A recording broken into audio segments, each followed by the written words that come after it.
मम सद्बुद्धिं वृष्टिवासिष्ठवंशजे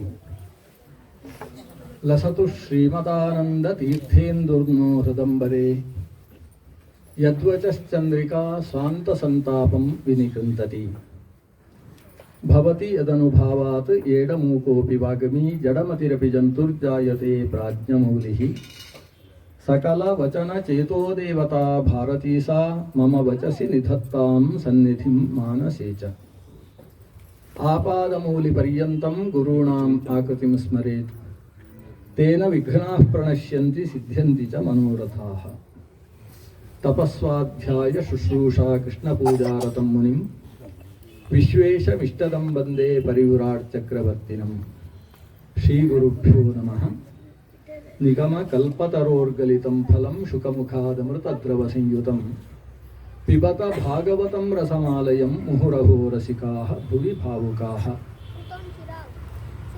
पूज्यराದ ಶ್ರೀ ಹರಿಯಾಚಾರ್ಯರ 70ನೆಯ ಶಾಂತಿಯನ್ನು ಅನುಲಕ್ಷಿಸಿ ಶ್ರೀಮದ್ ಭಾಗವತ ಸಪ್ತಾಹ ಕಥಾ ಸತ್ರ ಏನು ನಡೀತಾ ಇದೆ ಅದರ ಉಪಾಂತ್ಯ ಭಾಗ. ನಾಳೆಗೆ ಸಪ್ತಾಹ ಪೂರ್ಣವಾಗ್ತದೆ. ಇವತ್ತಿನ ದಿವಸ ಕೃಷ್ಣನ ಕಥೆಯನ್ನು ಯಥಾಶಕ್ತಿ ಶ್ರವಣ ಮಾಡೋಣ. ಭಗವಂತ ಕೃಷ್ಣ ಅವತರಿಸಿದ ಅನ್ನುವ ಕಥೆಯನ್ನು ನಿನ್ನೆ ಶ್ರವಣ ಮಾಡಿದ್ದೇವೆ. ಈ ಅವತರಣ ಅನ್ನುವುದೇ ದೇವರದ್ದು ಒಂದು ವಿಶೇಷವಾದ ದಯೆ, ಅನುಗ್ರಹ. ಅವತರಣ ಶಬ್ದಕ್ಕೆ ಅರ್ಥ ಇಳಿಯುವುದು ಅಂತ. ಉತ್ತರಣ ಅಂದರೆ ಏರುವುದು, ಅವತರಣ ಅಂದರೆ ಇಳಿಯುವುದು. ದೇವರು ಇಳಿಯುವುದಕ್ಕೆ ಸಾಧ್ಯ ಇಲ್ಲ. ನಮ್ಮಲ್ಲೆಲ್ಲ ಇಳಿಯುವುದು, ಹತ್ತುವುದು ಇತ್ಯಾದಿ ನಡೀತದೆ. ಯಾವತ್ತೂ ಯಾರು ಊರ್ಧ್ವ ಅಂತ ಅನಿಸಿಕೊಂಡಿದ್ದಾನೋ, ಸರ್ವೋತ್ತಮ, ಎಲ್ಲರಿಗಿಂತ ಎತ್ತರ ಅಂತ ಅನಿಸಿಕೊಂಡ ಭಗವಂತ ಇಳಿಯುವುದು ಅಂದರೆ ಹೇಗೆ? ಆಕಾಶ ಇಳಿಯುವುದು ಅಂತ ಸಾಧ್ಯವಾ? ಎಲ್ಲೆಡೆ ತುಂಬಿದ ಶಕ್ತಿ ಇಳಿಯುವುದಕ್ಕೆ ಜಾಗ ಎಲ್ಲಿ ಉಂಟು? ಅದು ಸರ್ವತ್ರ ಸರ್ವವ್ಯಾಪಿಯಾದದ್ದು. ಹಾಗಾದರೆ ದೇವರು ಇಳಿಯುವುದು ಅಂದರೆ ಅದು ಒಂದು ರೀತಿ ಸಾಂಕೇತಿಕವಾದದ್ದು. ಪ್ರಾದುರ್ಭಾವೋ ಹರೇರ್ಜನಿಹಿ ಅಂತ ಶಾಸ್ತ್ರ ಹೇಳ್ತದೆ. ಅಂದರೆ ಅಟ್ಟದಲ್ಲಿ ಅಮ್ಮ ಇದ್ದಾಳೆ ಅಂತ ಭಾವಿಸುವ, ಕೆಳಗೆ ಮಗು ಇದೆ, ಮಗುವಿಗೆ ಅಮ್ಮನ ಹತ್ರ ಹೋಗಬೇಕು ಅಂತ ಆಸೆ.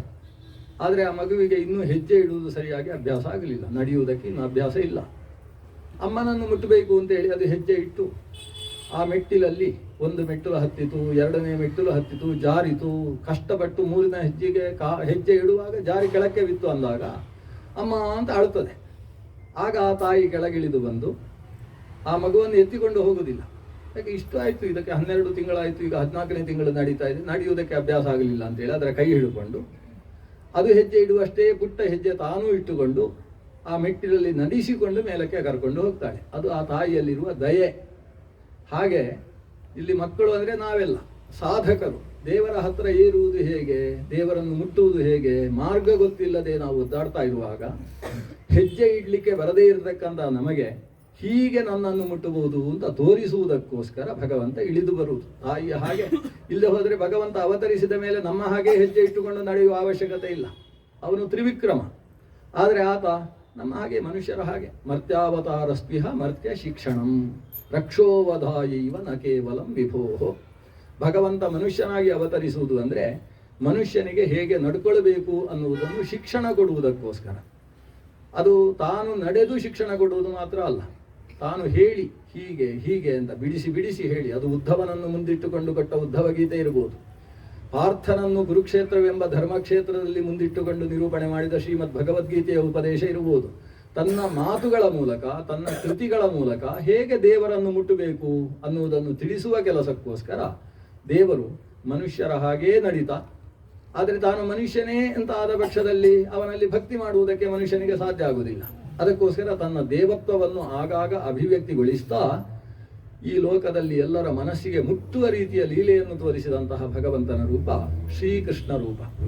ಅದಕ್ಕೆ ಕೃಷ್ಣ ಅಂತಲೇ ಹೆಸರು. ಇದನ್ನು ಗರ್ಗಾಚಾರ್ಯರು ಬಂದು ನಾಮಕರಣ ಮಾಡಿದ್ದು ಮಗುವಿಗೆ. ಕೃಷ್ಣ ಅನ್ನುವ ಶಬ್ದಕ್ಕೆ ಆಕರ್ಷಿಸುವವ ಅನ್ನುವುದು ಒಂದು ಪ್ರಸಿದ್ಧವಾದ ಅರ್ಥ. ಆಕರ್ಷಣ ಮಾಡುವುದಕ್ಕೆ ಕೃಷ್ಣ, ಕರ್ಷತೀತಿ ಕೃಷ್ಣ. ಬರೀ ಆಕರ್ಷಿಸುವುದು ಅಂತ ಹೇಳಿದರೆ ಭೂಮಿಯು ಕೂಡ ಮರದಲ್ಲಿದ್ದ ಹಣ್ಣನ್ನು ಆಕರ್ಷಿಸ್ತದೆ. ಮರದ ಹಣ್ಣು ನೆಲಕ್ಕೆ ಬಿದ್ದಾಗ ಯುರೇಖಾ ಅಂತ ಹೇಳಿ ಒಬ್ಬ ಓಡಿದ ಅಂತ ಒಂದು ಘಟನೆ ನಾವು ಇತಿಹಾಸದಲ್ಲಿ ನೋಡ್ತೇವೆ, ವಿಜ್ಞಾನಿಯ ಘಟನೆ. ಗುರುತ್ವಾಕರ್ಷಣ ಶಕ್ತಿ ಇದೆ ಭೂಮಿಯಲ್ಲಿ ಅಂತ. ಹಾಗಾದರೆ ಭೂಮಿ ಮೇಲಿದ್ದದ್ದನ್ನು ಆಕರ್ಷಿಸ್ತದೆ. ಅದನ್ನು ಕೃಷ್ಣ ಅಂತ ಕರೆಯುವುದಿಲ್ಲ.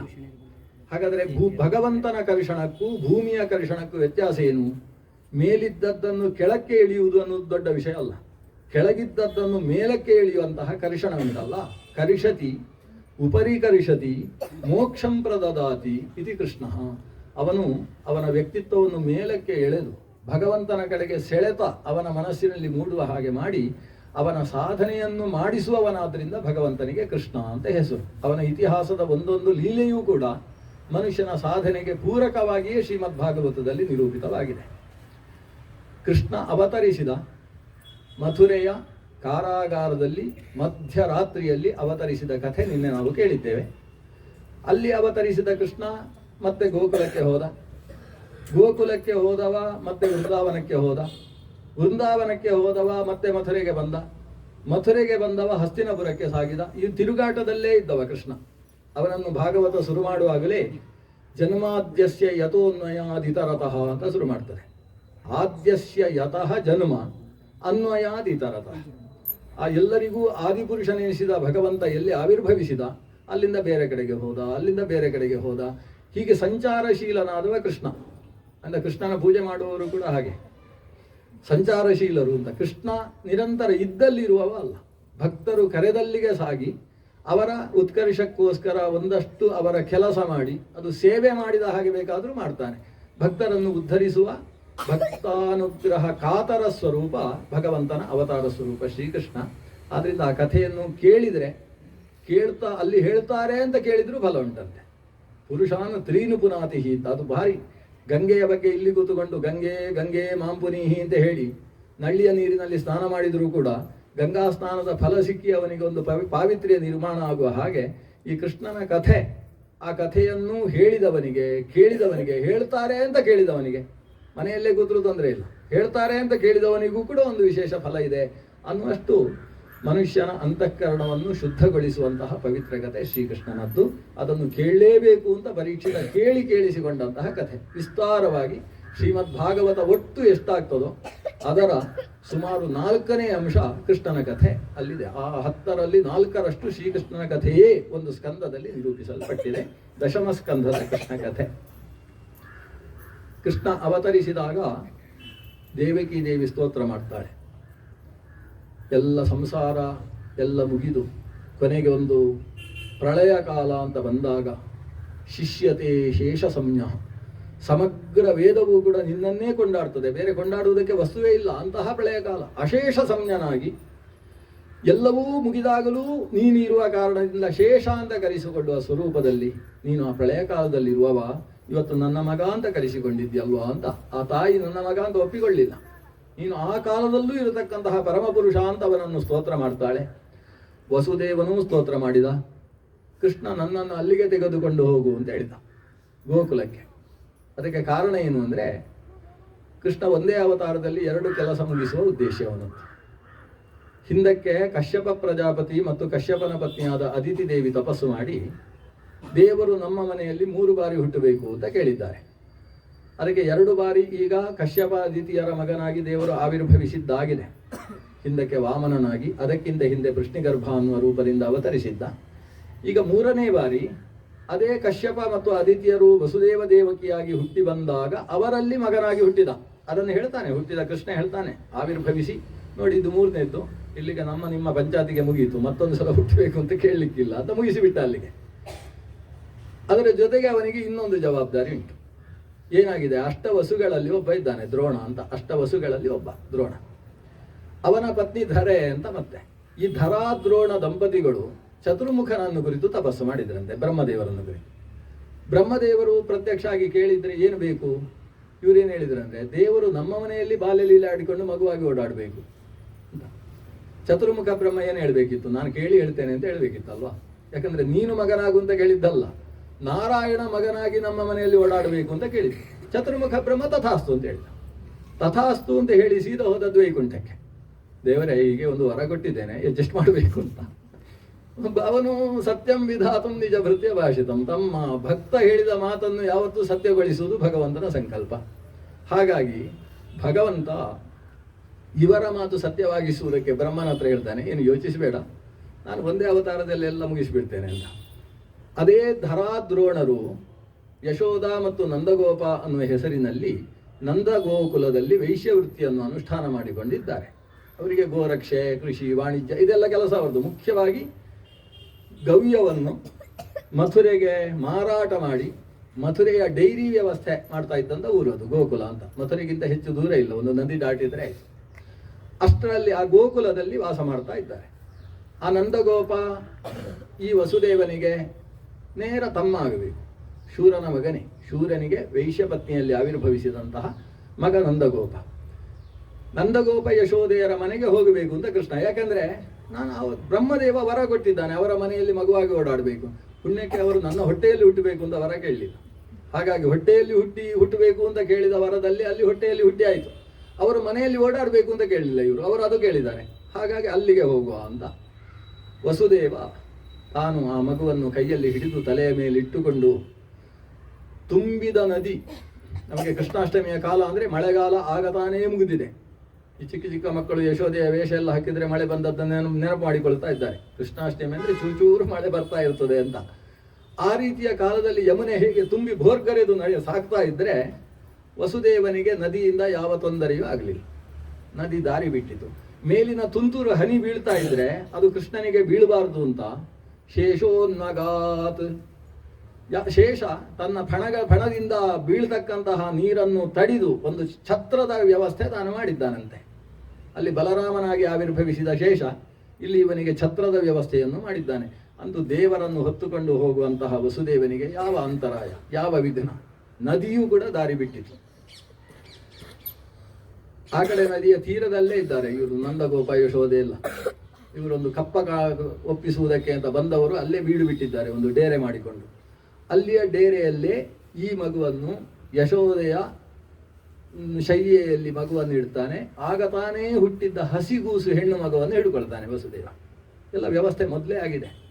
ನಂದಗೋಪನ ಪತ್ನಿಯಾದ ಯಶೋದೆ ಹೆಣ್ಣು ಮಗುವಿಗೆ ಜನ್ಮ ಕೊಟ್ಟಿದ್ದಾಳೆ. ಅಲ್ಲಿ ಕೃಷ್ಣ ಹುಟ್ಟಿ 3 ಗಳಿಗೆಗೆ ಸರಿಯಾಗಿ ಇಲ್ಲಿ ಮಗು ಹುಟ್ಟಿದ್ದು.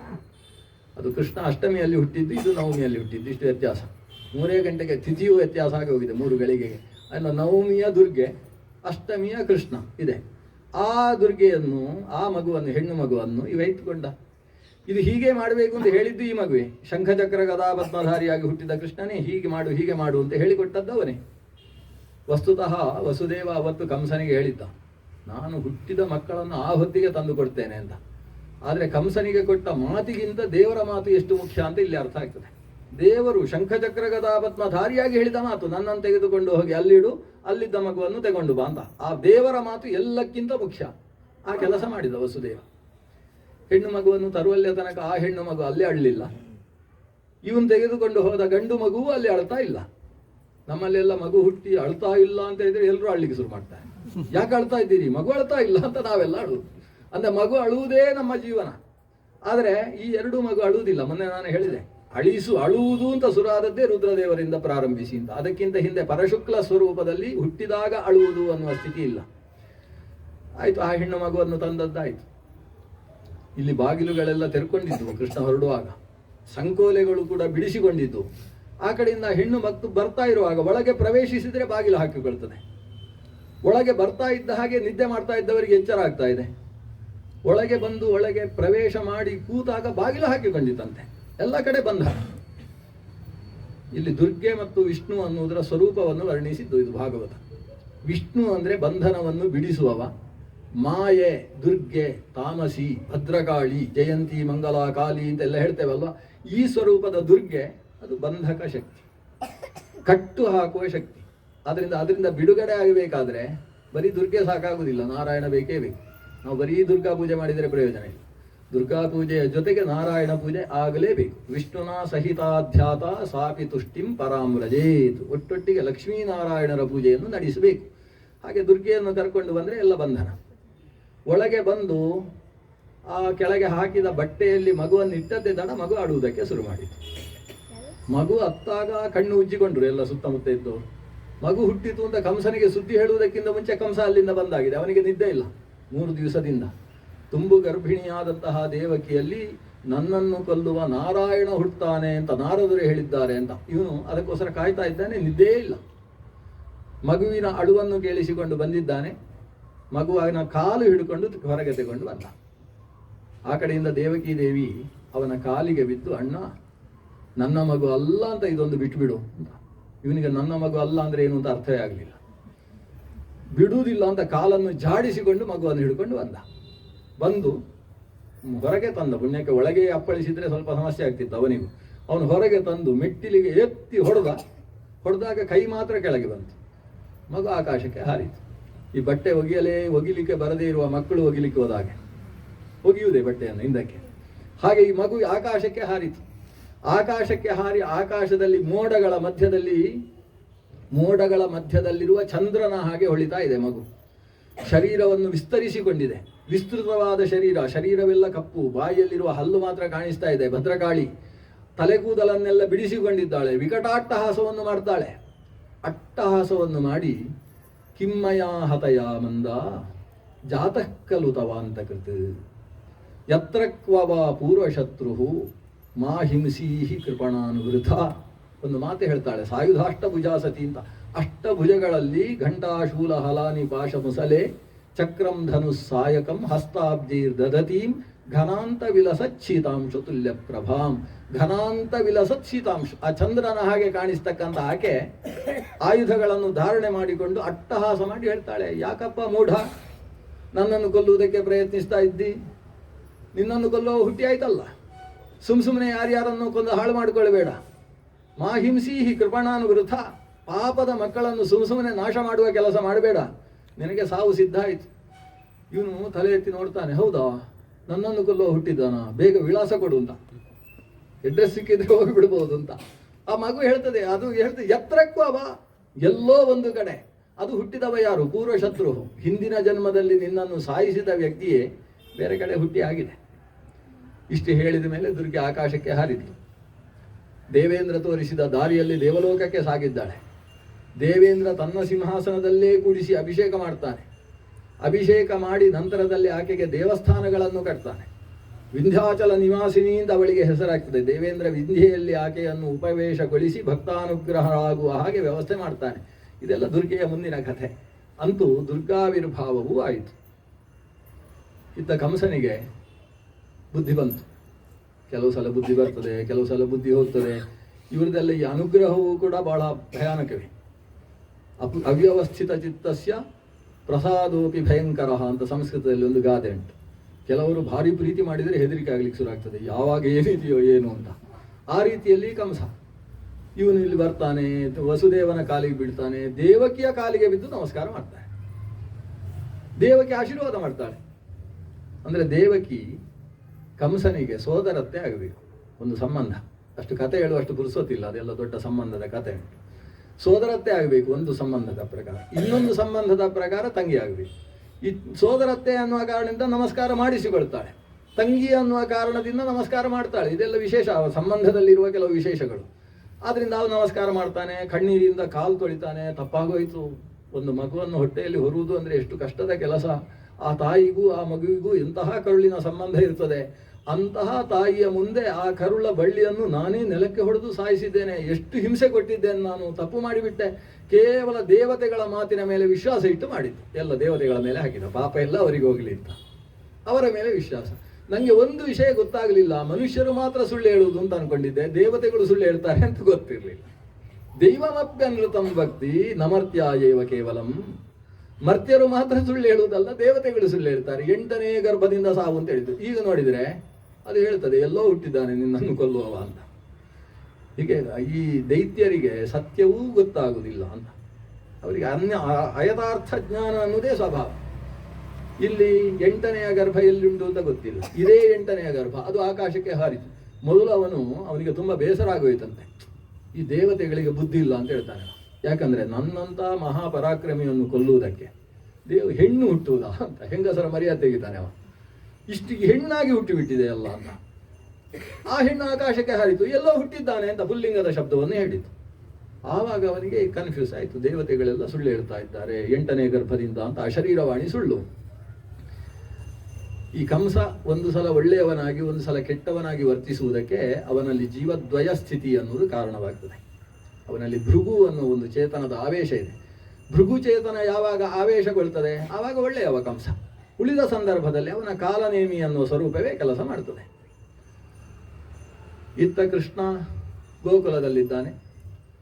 ಕಂಸ ಒಂದು ಬೇಸರದ ಸ್ಥಿತಿಯಲ್ಲಿ ಬರ್ತಾನೆ. ಬರುವಾಗ ಅಲ್ಲೊಂದು ಸಭೆ ನಡೀತಾ ಉಂಟು. ಅಷ್ಟರಲ್ಲಿ ಸಭೆಗೆ ಯಾರು ಪ್ರಧಾನ ಅಧ್ಯಕ್ಷ ಸ್ಥಾನದಲ್ಲಿ ನೋಡಿದ್ರೆ ಪೂತನ ಅಂತ ಒಬ್ಬಳ ಅಧ್ಯಕ್ಷೆ, ಇವಳ ದಾತ್ರಿ ಅಂತೆ, ಇವನಿಗೆ ಹಾಲು ಕೊಟ್ಟು ಬೆಳೆಸಿದವಳಂತೆ ಅವಳು.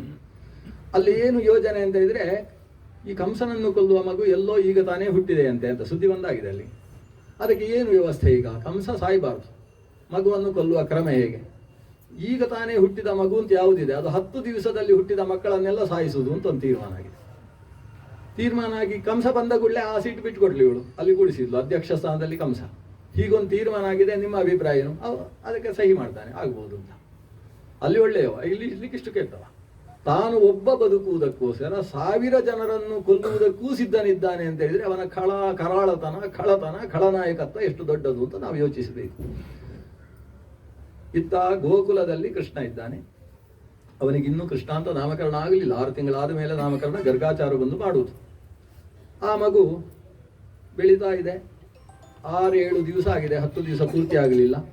ಅಷ್ಟು ಹೊತ್ತಿಗೆ ಆ ಮಗುವಿಗೆ ಒಂದು ಪೂತನ ಜೀವಿತಹರ ಅಂತ ಒಂದು ನಾಮಕರಣ ಆಯಿತು. ಅದೇ ಮಾಡಿಕೊಳ್ಳುವುದು. ನಮಗೆ ಹೆಸರಿಡ್ಲಿಕ್ಕೆ ಬೇರೆಯವರಿಗೆ ಆಗುವುದಿಲ್ಲ, ಅದಕ್ಕೆ ಪೂತನ ಜೀವಿತಹರಾಯ ನಮಃ ಅಂತ ಪುಷ್ಪ ಹಾಕುವುದಕ್ಕೆ ಅದೊಂದು ಹೆಸರು ಮಾಡಿಕೊಂಡಿತ್ತು.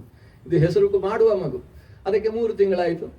ಅದಕ್ಕೆ ವಾತಾಸುರ ಭಂಜಕ ಅಂತ, ಶಕಟಾಸುರ ಭಂಜನ ಅಂತ ಇನ್ನೊಂದು ಹೆಸರಾಗ್ತದೆ ಅದಕ್ಕೆ. ಅದೇನಾಗಿತ್ತು ಅಂದರೆ, ಈ 3ನೇ ತಿಂಗಳಿನ ಜನ್ಮ ನಕ್ಷತ್ರ ಕೃಷ್ಣನಿಗೆ.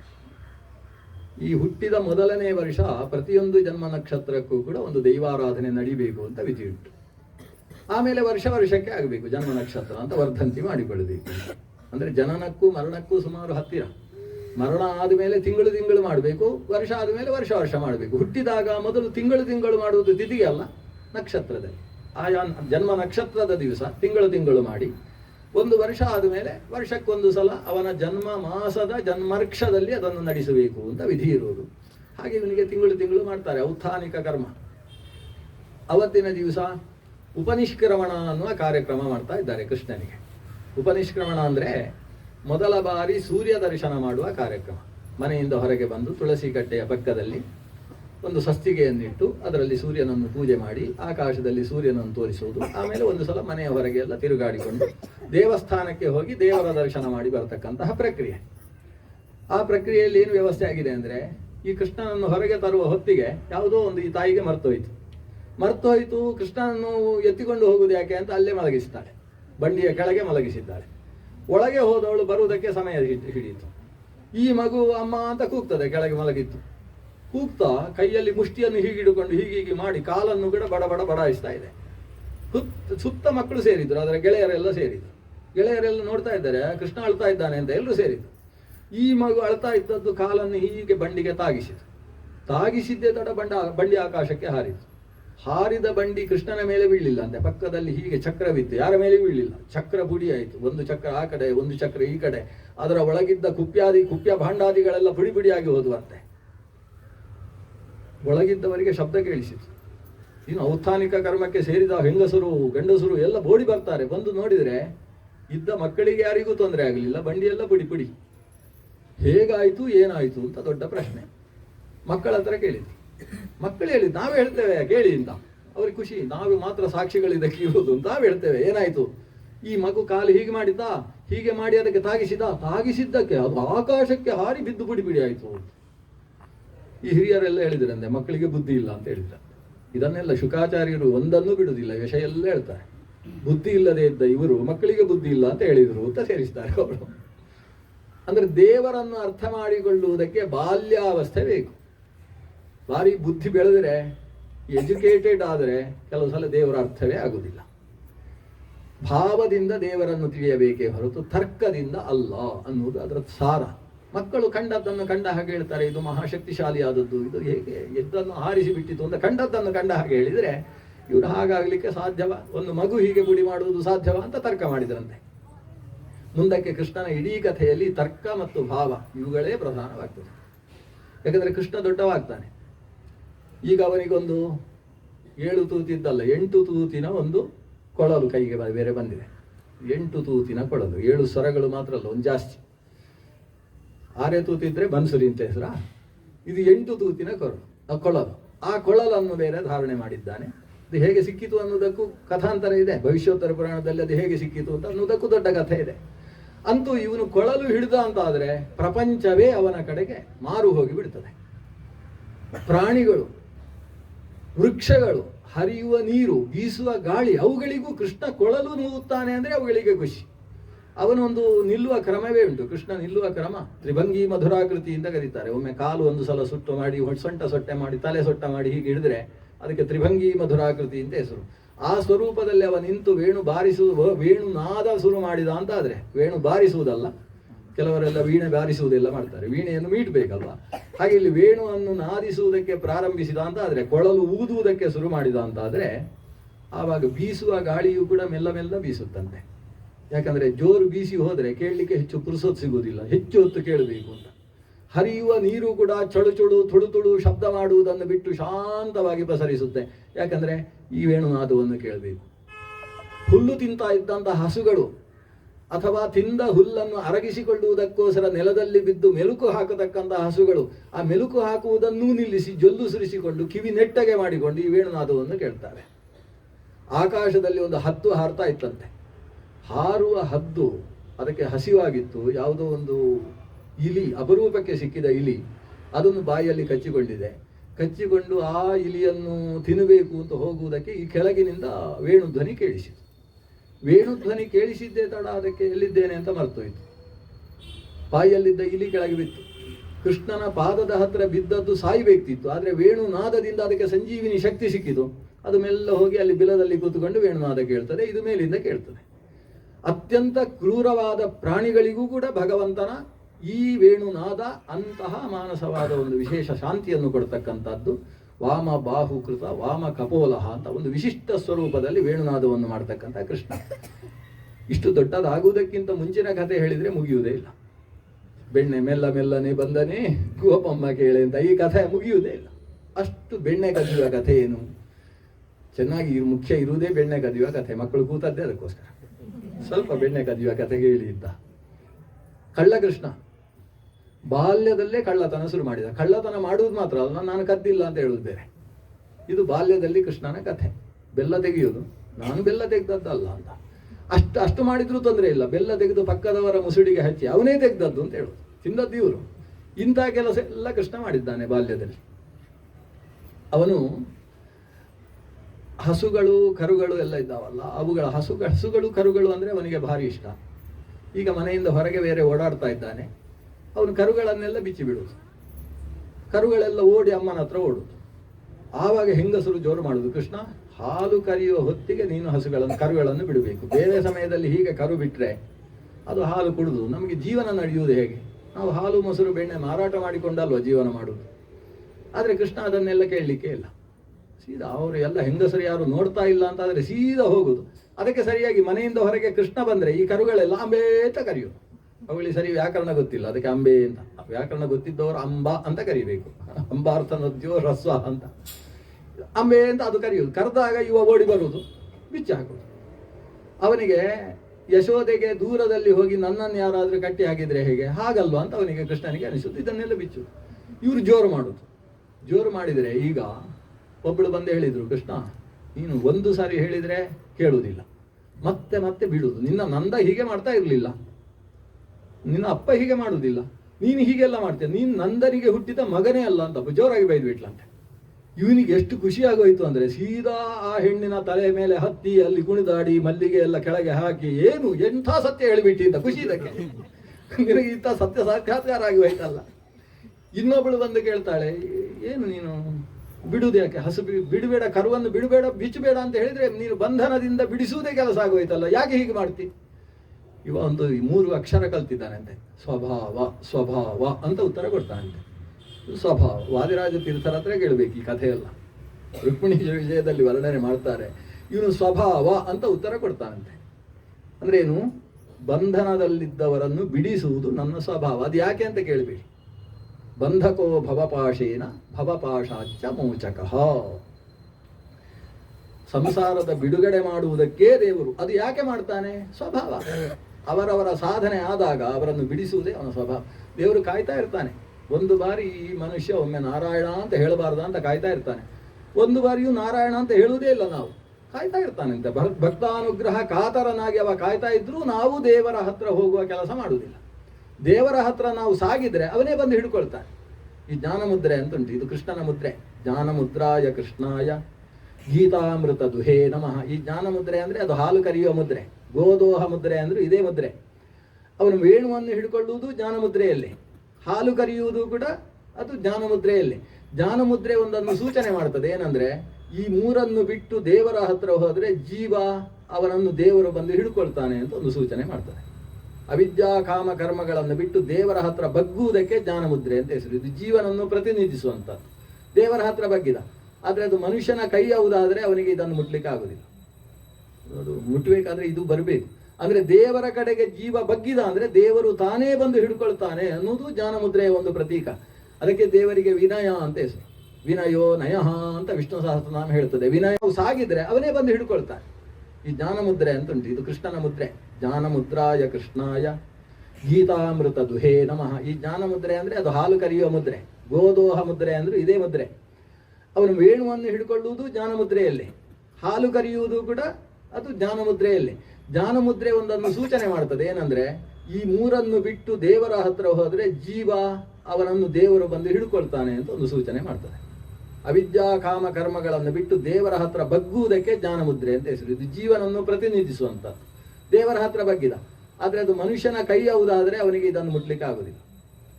ಅದು ಮುಟ್ಟಬೇಕಾದ್ರೆ ಇದು ಬರಬೇಕು. ಅಂದ್ರೆ ದೇವರ ಕಡೆಗೆ ಜೀವ ಬಗ್ಗಿದ ಅಂದ್ರೆ ದೇವರು ತಾನೇ ಬಂದು ಹಿಡ್ಕೊಳ್ತಾನೆ ಅನ್ನೋದು ಜ್ಞಾನ ಮುದ್ರೆಯ ಒಂದು ಪ್ರತೀಕ. ಅದಕ್ಕೆ ದೇವರಿಗೆ ವಿನಯ ಅಂತ ಹೆಸರು. ವಿನಯೋ ನಯಃ ಅಂತ ವಿಷ್ಣು ಸಹಸ್ರನಾಮ ಹೇಳ್ತದೆ. ವಿನಯ ಅಂದ್ರೆ ಬಗ್ಗಿದವರ ಕಡೆಗೆ ಬಾಗುವವ. ವಿನಯತಿ ವಿನಾಯಯತಿ ದುಷ್ಟಾನಿತಿ ವಿನಯ. ಭಕ್ತರ ಕಡೆಗೆ ತಾನೇ ವಿನಯತೀತಿ ವಿನಯ. ತಾನು ಬಗ್ಗುವವನಾದ್ರಿಂದ ಅವನಿಗೆ ವಿನಯ ಅಂತ ಹೆಸರು. ಹಾಗೆ ಭಕ್ತರ ಅನುಗ್ರಹಕ್ಕೋಸ್ಕರವೇ ಇರುವವ, ಬಂಧನದಿಂದ ಬಿಡಿಸುವಂತಹ ದೇವ ಭಗವಂತ ಅನ್ನೋದನ್ನು ಬಾಲ್ಯದ ಲೀಲೆಯನ್ನು ತೋರಿಸ್ತಾನೆ. ಒಬ್ಬಳು ಬಿಸಿ ಮಾಡಿ ಹಾಲಿಟ್ಟಿದ್ದಾಳಂತೆ ಮನೆಯಲ್ಲಿ. ಯಾಕಂದ್ರೆ ಸಿಕ್ಕಾಬಟ್ಟೆ ಕದ್ದುಕೊಂಡು ಹೋಗ್ತಾನೆ ಇವ. ಈ ಸಲ ಬಿಸಿ ಹಾಲು ಕುಡಿದು ಆ ಬೀರವಲ್ಲನ ಬೆಕ್ಕಿನ ಹಾಗೆ ಆಗಬೇಕು ನಮ್ಮ ಕೃಷ್ಣ. ಆಮೇಲೆ ಹಾಲು ನೋಡಿದರೆ ಹೆದರಿಕೊಂಡು ಓಡಬೇಕು ಅಂತ ಬಿಸಿ ಹಾಲು ಮಾಡಿ ಇಟ್ಟಿದ್ದ. ಇವನು ಬಂದ, ಅದೇ ಮನೆ ಹುಡುಕಿಕೊಂಡೇ ಬಂದು ಎಷ್ಟು ಪಾತ್ರೆಗಳಲ್ಲಿ ಬಿಸಿ ಬಿಸಿ ಹಾಲು, ಅದರಲ್ಲಿ ಹೊಗೆ ಹೊರಗೆ ಬರ್ತಾ ಇದೆ. ಇವ ಒಳಗೆ ಹೋದ. ಇವಳಿಗೆ ಖುಷಿ, ಈ ಸಲ ಯಶೋದೆ ಅಮ್ಮನ ಹತ್ರ ಹೋಗಿ ದೂರ ಹೇಳಲಿಕ್ಕೆ ಅವಕಾಶ ಇಲ್ಲ, ಈ ಸಲ ಸರಿ ಆಗ್ತದೆ ಅಂತ ತೀರ್ಮಾನಿಸಿದ್ದಾಳೆ. ಒಂದು ಅಷ್ಟು ಕ್ಷಣ ಅವಳಿಗೇನು ಶಬ್ದವೇ ಕೇಳಿಸ್ತಾ ಇಲ್ಲ. ಏನಾಯ್ತು, ಬಹುಶಃ ನಾಲಿಗೆ ಎಲ್ಲ ಹೋಗಿ ಬಿದ್ದು ಬಿಟ್ಟಿದ್ದಾನ ಸ್ಮೃತಿ ತಪ್ಪಿ ಅಂತ ಒಳಗೆ ಬರ್ತಾಳೆ. ಬಂದು ನೋಡಿದ್ರೆ ಪಾತ್ರೆ ಎಲ್ಲ ಮುಗುಚಿ ಹಾಕಿದೆ, ಖಾಲಿ. ಹಾಲು ಚೆಲ್ಲಿದೆಯೋ ಎಲ್ಲೂ ಒಂದು ಬಿಂದು ಹಾಲು ಇಲ್ಲ, ಪೂರ್ತಿ ಪಾತ್ರೆ ತೊಳೆದಿಟ್ಟ ಹಾಗೆ ಖಾಲಿ. ಇವಳು ಬಂದು ಯಶೋದೆ ಹತ್ರ ದೂರು, ಏನು ನಿನ್ನ ಮಗನ ಹೊಟ್ಟೆಯಲ್ಲಿ ಏನು ಭೂತಗಳುಂಟಾ, ಬಾಯಿಯಲ್ಲಿ ಏನು ಸಾಗರ ಉಂಟಾ ಅಂತ ಹೇಳುದು. ಕಿಮಸ್ಯ ಭೂತಾನಿ ವಸಂತಿ ಕುಕ್ಷವು. ಯಾಕಂದ್ರೆ ಅಷ್ಟು ಹಾಲು ಕುಡಿದಿದೆ ಅಂದ್ರೆ ಏನೋ ಭೂತಾವೇಶ ಆಗಿದೆ ಅಂತ ಅರ್ಥ. ಇನ್ನು ಅಷ್ಟು ಬಿಸಿ ಕೂಡ ಅವನಿಗೆ ತಾಗಲಿಲ್ಲ ಅಂದ್ರೆ ಬಾಯಿಯಲ್ಲಿ ಸಾಗರ ವರುಣ ಇದ್ದಾನೆ ಅಂತ ಅರ್ಥ. ಏನದು ಬಾಯಿಯಲ್ಲಿ ವರುಣ ಉಂಟು ಅಂದ್ರೆ ದೇವರ ಬಾಯಿಯಲ್ಲಿ ವರುಣ ಇದ್ದಾನೆ. ವರುಣ ಬಾಯಿಯಿಂದ ಹುಟ್ಟಿದ, ಅಗ್ನಿಯೂ ಕೂಡ ಮುಖಾದಿಂದ್ರಶ್ಚ ಅಗ್ನಿಶ್ಚ, ಅಗ್ನಿಯೂ ಕೂಡ ಅವನ ಬಾಯಿಯಿಂದ ಹುಟ್ಟಿದ್ದು. ಇದೆಲ್ಲ ಇತಿಹಾಸ, ಅದೆಲ್ಲ ವೇದ ಹೇಳಿದಂತಹ ಸತ್ಯಗಳು. ಹೊಟ್ಟೆಯಿಂದ ಭೂತಗಳೆಲ್ಲ ಸೃಷ್ಟವಾಗಿದ್ದಾವೆ. ಪಂಚಭೂತ ನಾಭ್ಯಾ ಆಸೀದ್ ಅಂತರಿಕ್ಷಂ ಅಂತ ಅವನ ಹೊಟ್ಟೆಯಿಂದಾಗಿ ಪಂಚಭೂತಗಳ ಆವಿರ್ಭಾವ ಆಗಿದೆ. ಹಾಗಾಗಿ ಆ ಭೂತಗಳು ಅವನ ಹೊಟ್ಟೆಯಲ್ಲಿರುವಂತಹದ್ದು ವಾಸ್ತವ. ಅದನ್ನು ಈ ಕ್ರಮದಲ್ಲಿ ವೇದಾಂತದ ತತ್ವವನ್ನು ಲೋಕಕ್ಕೆ ತಿಳಿಸುವುದಕ್ಕೆ ಕೃಷ್ಣನ ಕಥೆ. ಈ ಹೆಂಗಸರಿಗೆಲ್ಲ ನಮ್ಮ ಮನೆಯಲ್ಲೇ ಕೃಷ್ಣ ಕಳ್ಳತನ ಮಾಡಬೇಕು ಅಂತ ಆಸೆ. ಅನೇಕ ಹೆಂಗಸರು ಗೋಪಿಯರು ದಾರಿಯಲ್ಲಿ ಹೋಗುವಾಗ ಅವ ನಮ್ಮ ಮನೆಗೆ ಇವತ್ತು ಬರಲೇ ಇಲ್ಲ ಅಂತ ಅವರಿಗೆಲ್ಲ ಬೇಸರ. ಇವತ್ತು ನಮ್ಮ ಮನೆಯಲ್ಲಿ ನೋಡು ಗೋಪಿ ಕೃಷ್ಣ ಬಾಲ ಲೂಟಿ ಅಂತ, ಆ ಲೂಟಿ ನಮ್ಮ ಮನೆಯಲ್ಲಿ ಆಗಲೇ ಇಲ್ಲ ಅಂತ ಬೇಸರ ಅವರಿಗೆ. ಅದಕ್ಕೆ ಬೆಣ್ಣೆ ಎಲ್ಲ ತೆಗೆದು ಮನೆ ಹೊರಗೆ ಸ್ವಲ್ಪ ಜೋತಾಡಿಸು, ಜಾಹೀರಾತು, ಅಲ್ಲಿ ಅದನ್ನು ನೋಡಿ ಟೆಂಟ್ ಆಗಿ ಒಳಗೆ ಬರಬೇಕು ಅಂತ. ಕೃಷ್ಣ ಅದಕ್ಕೋಸ್ಕರ ತಂದು ಒಂದು ಗುಂಪು ಬೇರೆ ಕಟ್ಟಿಕೊಂಡಿದ್ದಾನೆ. ಬಾಲಗೋಕುಲ ಸಂಘ ಬೇರೆ ಇದೆ. ಆ ಸಂಘದ ಜೊತೆಗೆ ದಾಳಿ ಇಡ್ತಾನೆ. ಕೆಲವು ಕಡೆ ಮನೆಗೆ ದಾಳಿ ಇಟ್ಟು ಒಳಗಿನಿಂದ ಬೆಣ್ಣೆ ಕದಿಯುವುದು.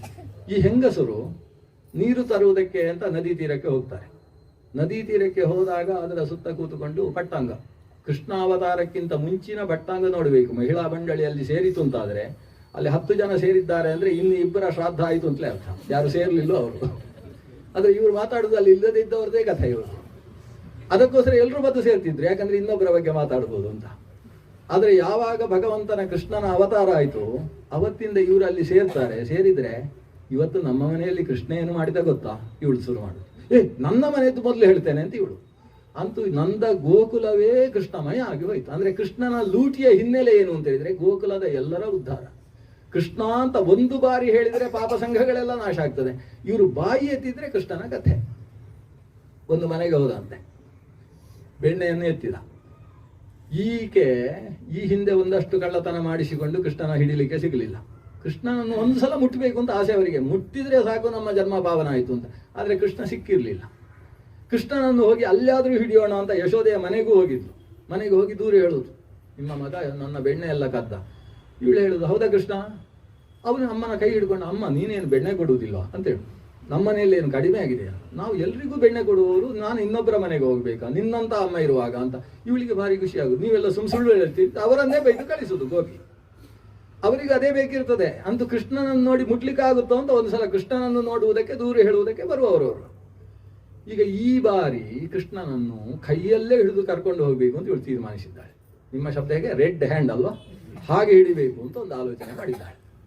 ಹಾಗೆ ಮಾಡಿದಾಳೆ. ಇಲ್ಲಿ ಕೃಷ್ಣ ಬಂದಿದ್ದಾನೆ. ಬಂದು ಅದು ಮೇಲೆ ಉಂಟಲ್ವಾ, ಅದು ಮಡಿಕೆಯಲ್ಲಿ ಪೂರ್ತಿ ಬೆಣ್ಣೆ, ಗಟ್ಟಿಯಾದ ಬೆಣ್ಣೆ.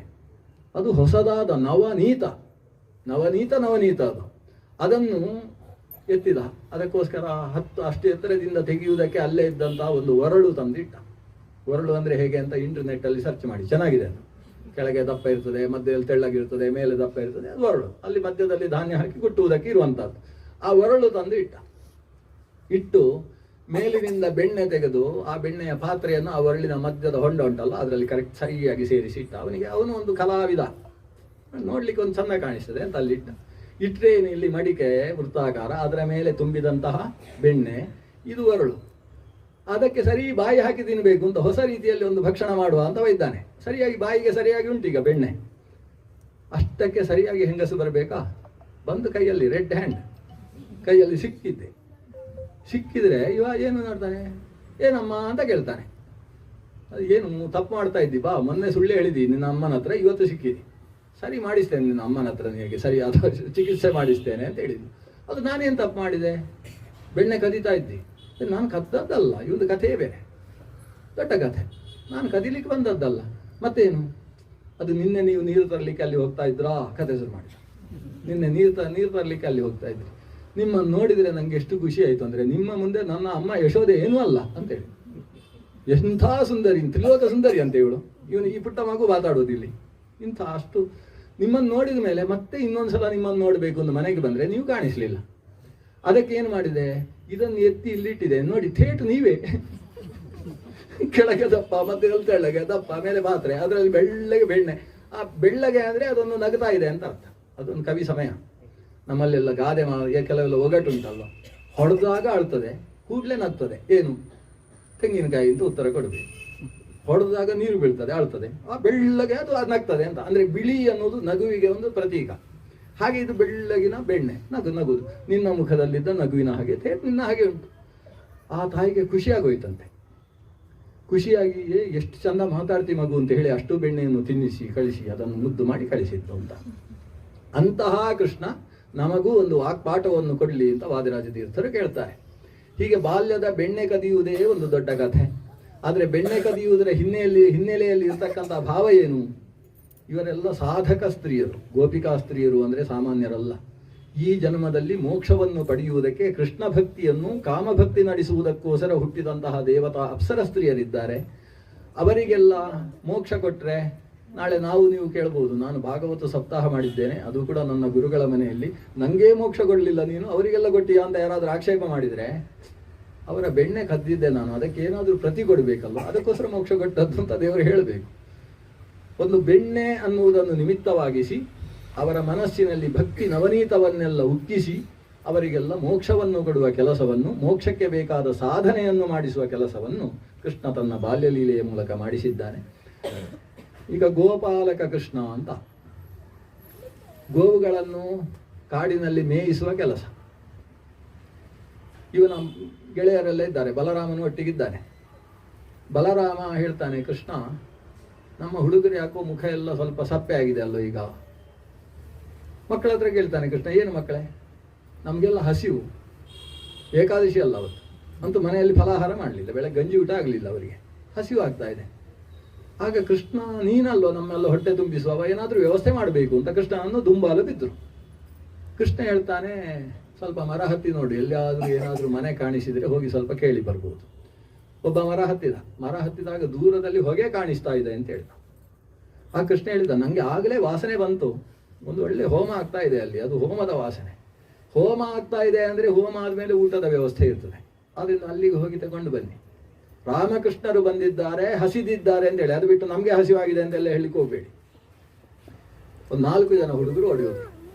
ಯಾಕಂದರೆ ಇಷ್ಟು ಜನರಿಗೆ ತರಬೇಕಾದ್ರೆ 4 ಜನ ಬೇಕು ಅಂತ ಓಡಿ ಹೋದ್ರು. ಓಡಿ ಹೋದರೆ ಅಲ್ಲಿ ವಿಪ್ರರು ಯಜ್ಞವಾಟದಲ್ಲಿ ಆಹುತಿ ಕೊಡುವುದಕ್ಕೆ ಮಂತ್ರ ಹೇಳಿಕೊಂಡು ಕೂತಿದ್ದಾರೆ. ಇವರು ಬಂದು, ರಾಮಕೃಷ್ಣರು ಬಂದಿದ್ದಾರೆ, ಹಸಿವಾಗ್ತಾ ಇದೆ ಅಂತ ಶುರು ಮಾಡಿದರು. ಇವರು ಹಸಿವು ಕೇಳ್ತಾರೆ ಅಂದರೆ ಏನೋ ಕೊಡಬೇಕು ಅಂತ ಅರ್ಥ. ಆದರೆ ನಾವು ದೇವರ ಹೋಮ ಮಾಡ್ತಾ ಇದ್ದೇವೆ, ಹೋಮ ಮಾಡುವಾಗ ನೈವೇದ್ಯ ಆಗದೆ ಕೊಡುವುದು ಹೇಗೆ? ಅದಕ್ಕೆ ಇವರೆಲ್ಲ ಮಂತ್ರ ಜೋರು ಮಾಡಿದರಂತೆ. ಯಾಕಂದರೆ ಅವರು ನಮಗೆ ಆಹಾರ ಕೊಡಿ ಅಂತ ಕೇಳಿದಾಗ ನಾಸ್ತಿಯಿಂದ ಹೇಳುವ ಹಾಗಿಲ್ಲ ಯಜ್ಞ ದೀಕ್ಷಿತರು. ಅದಕ್ಕೆ ಮಂತ್ರ ಜೋರು ಮಾಡಿ ಅವರು ಹೇಳಿದ್ದು ಕೇಳಿಸದೇ ಇರುವಷ್ಟು.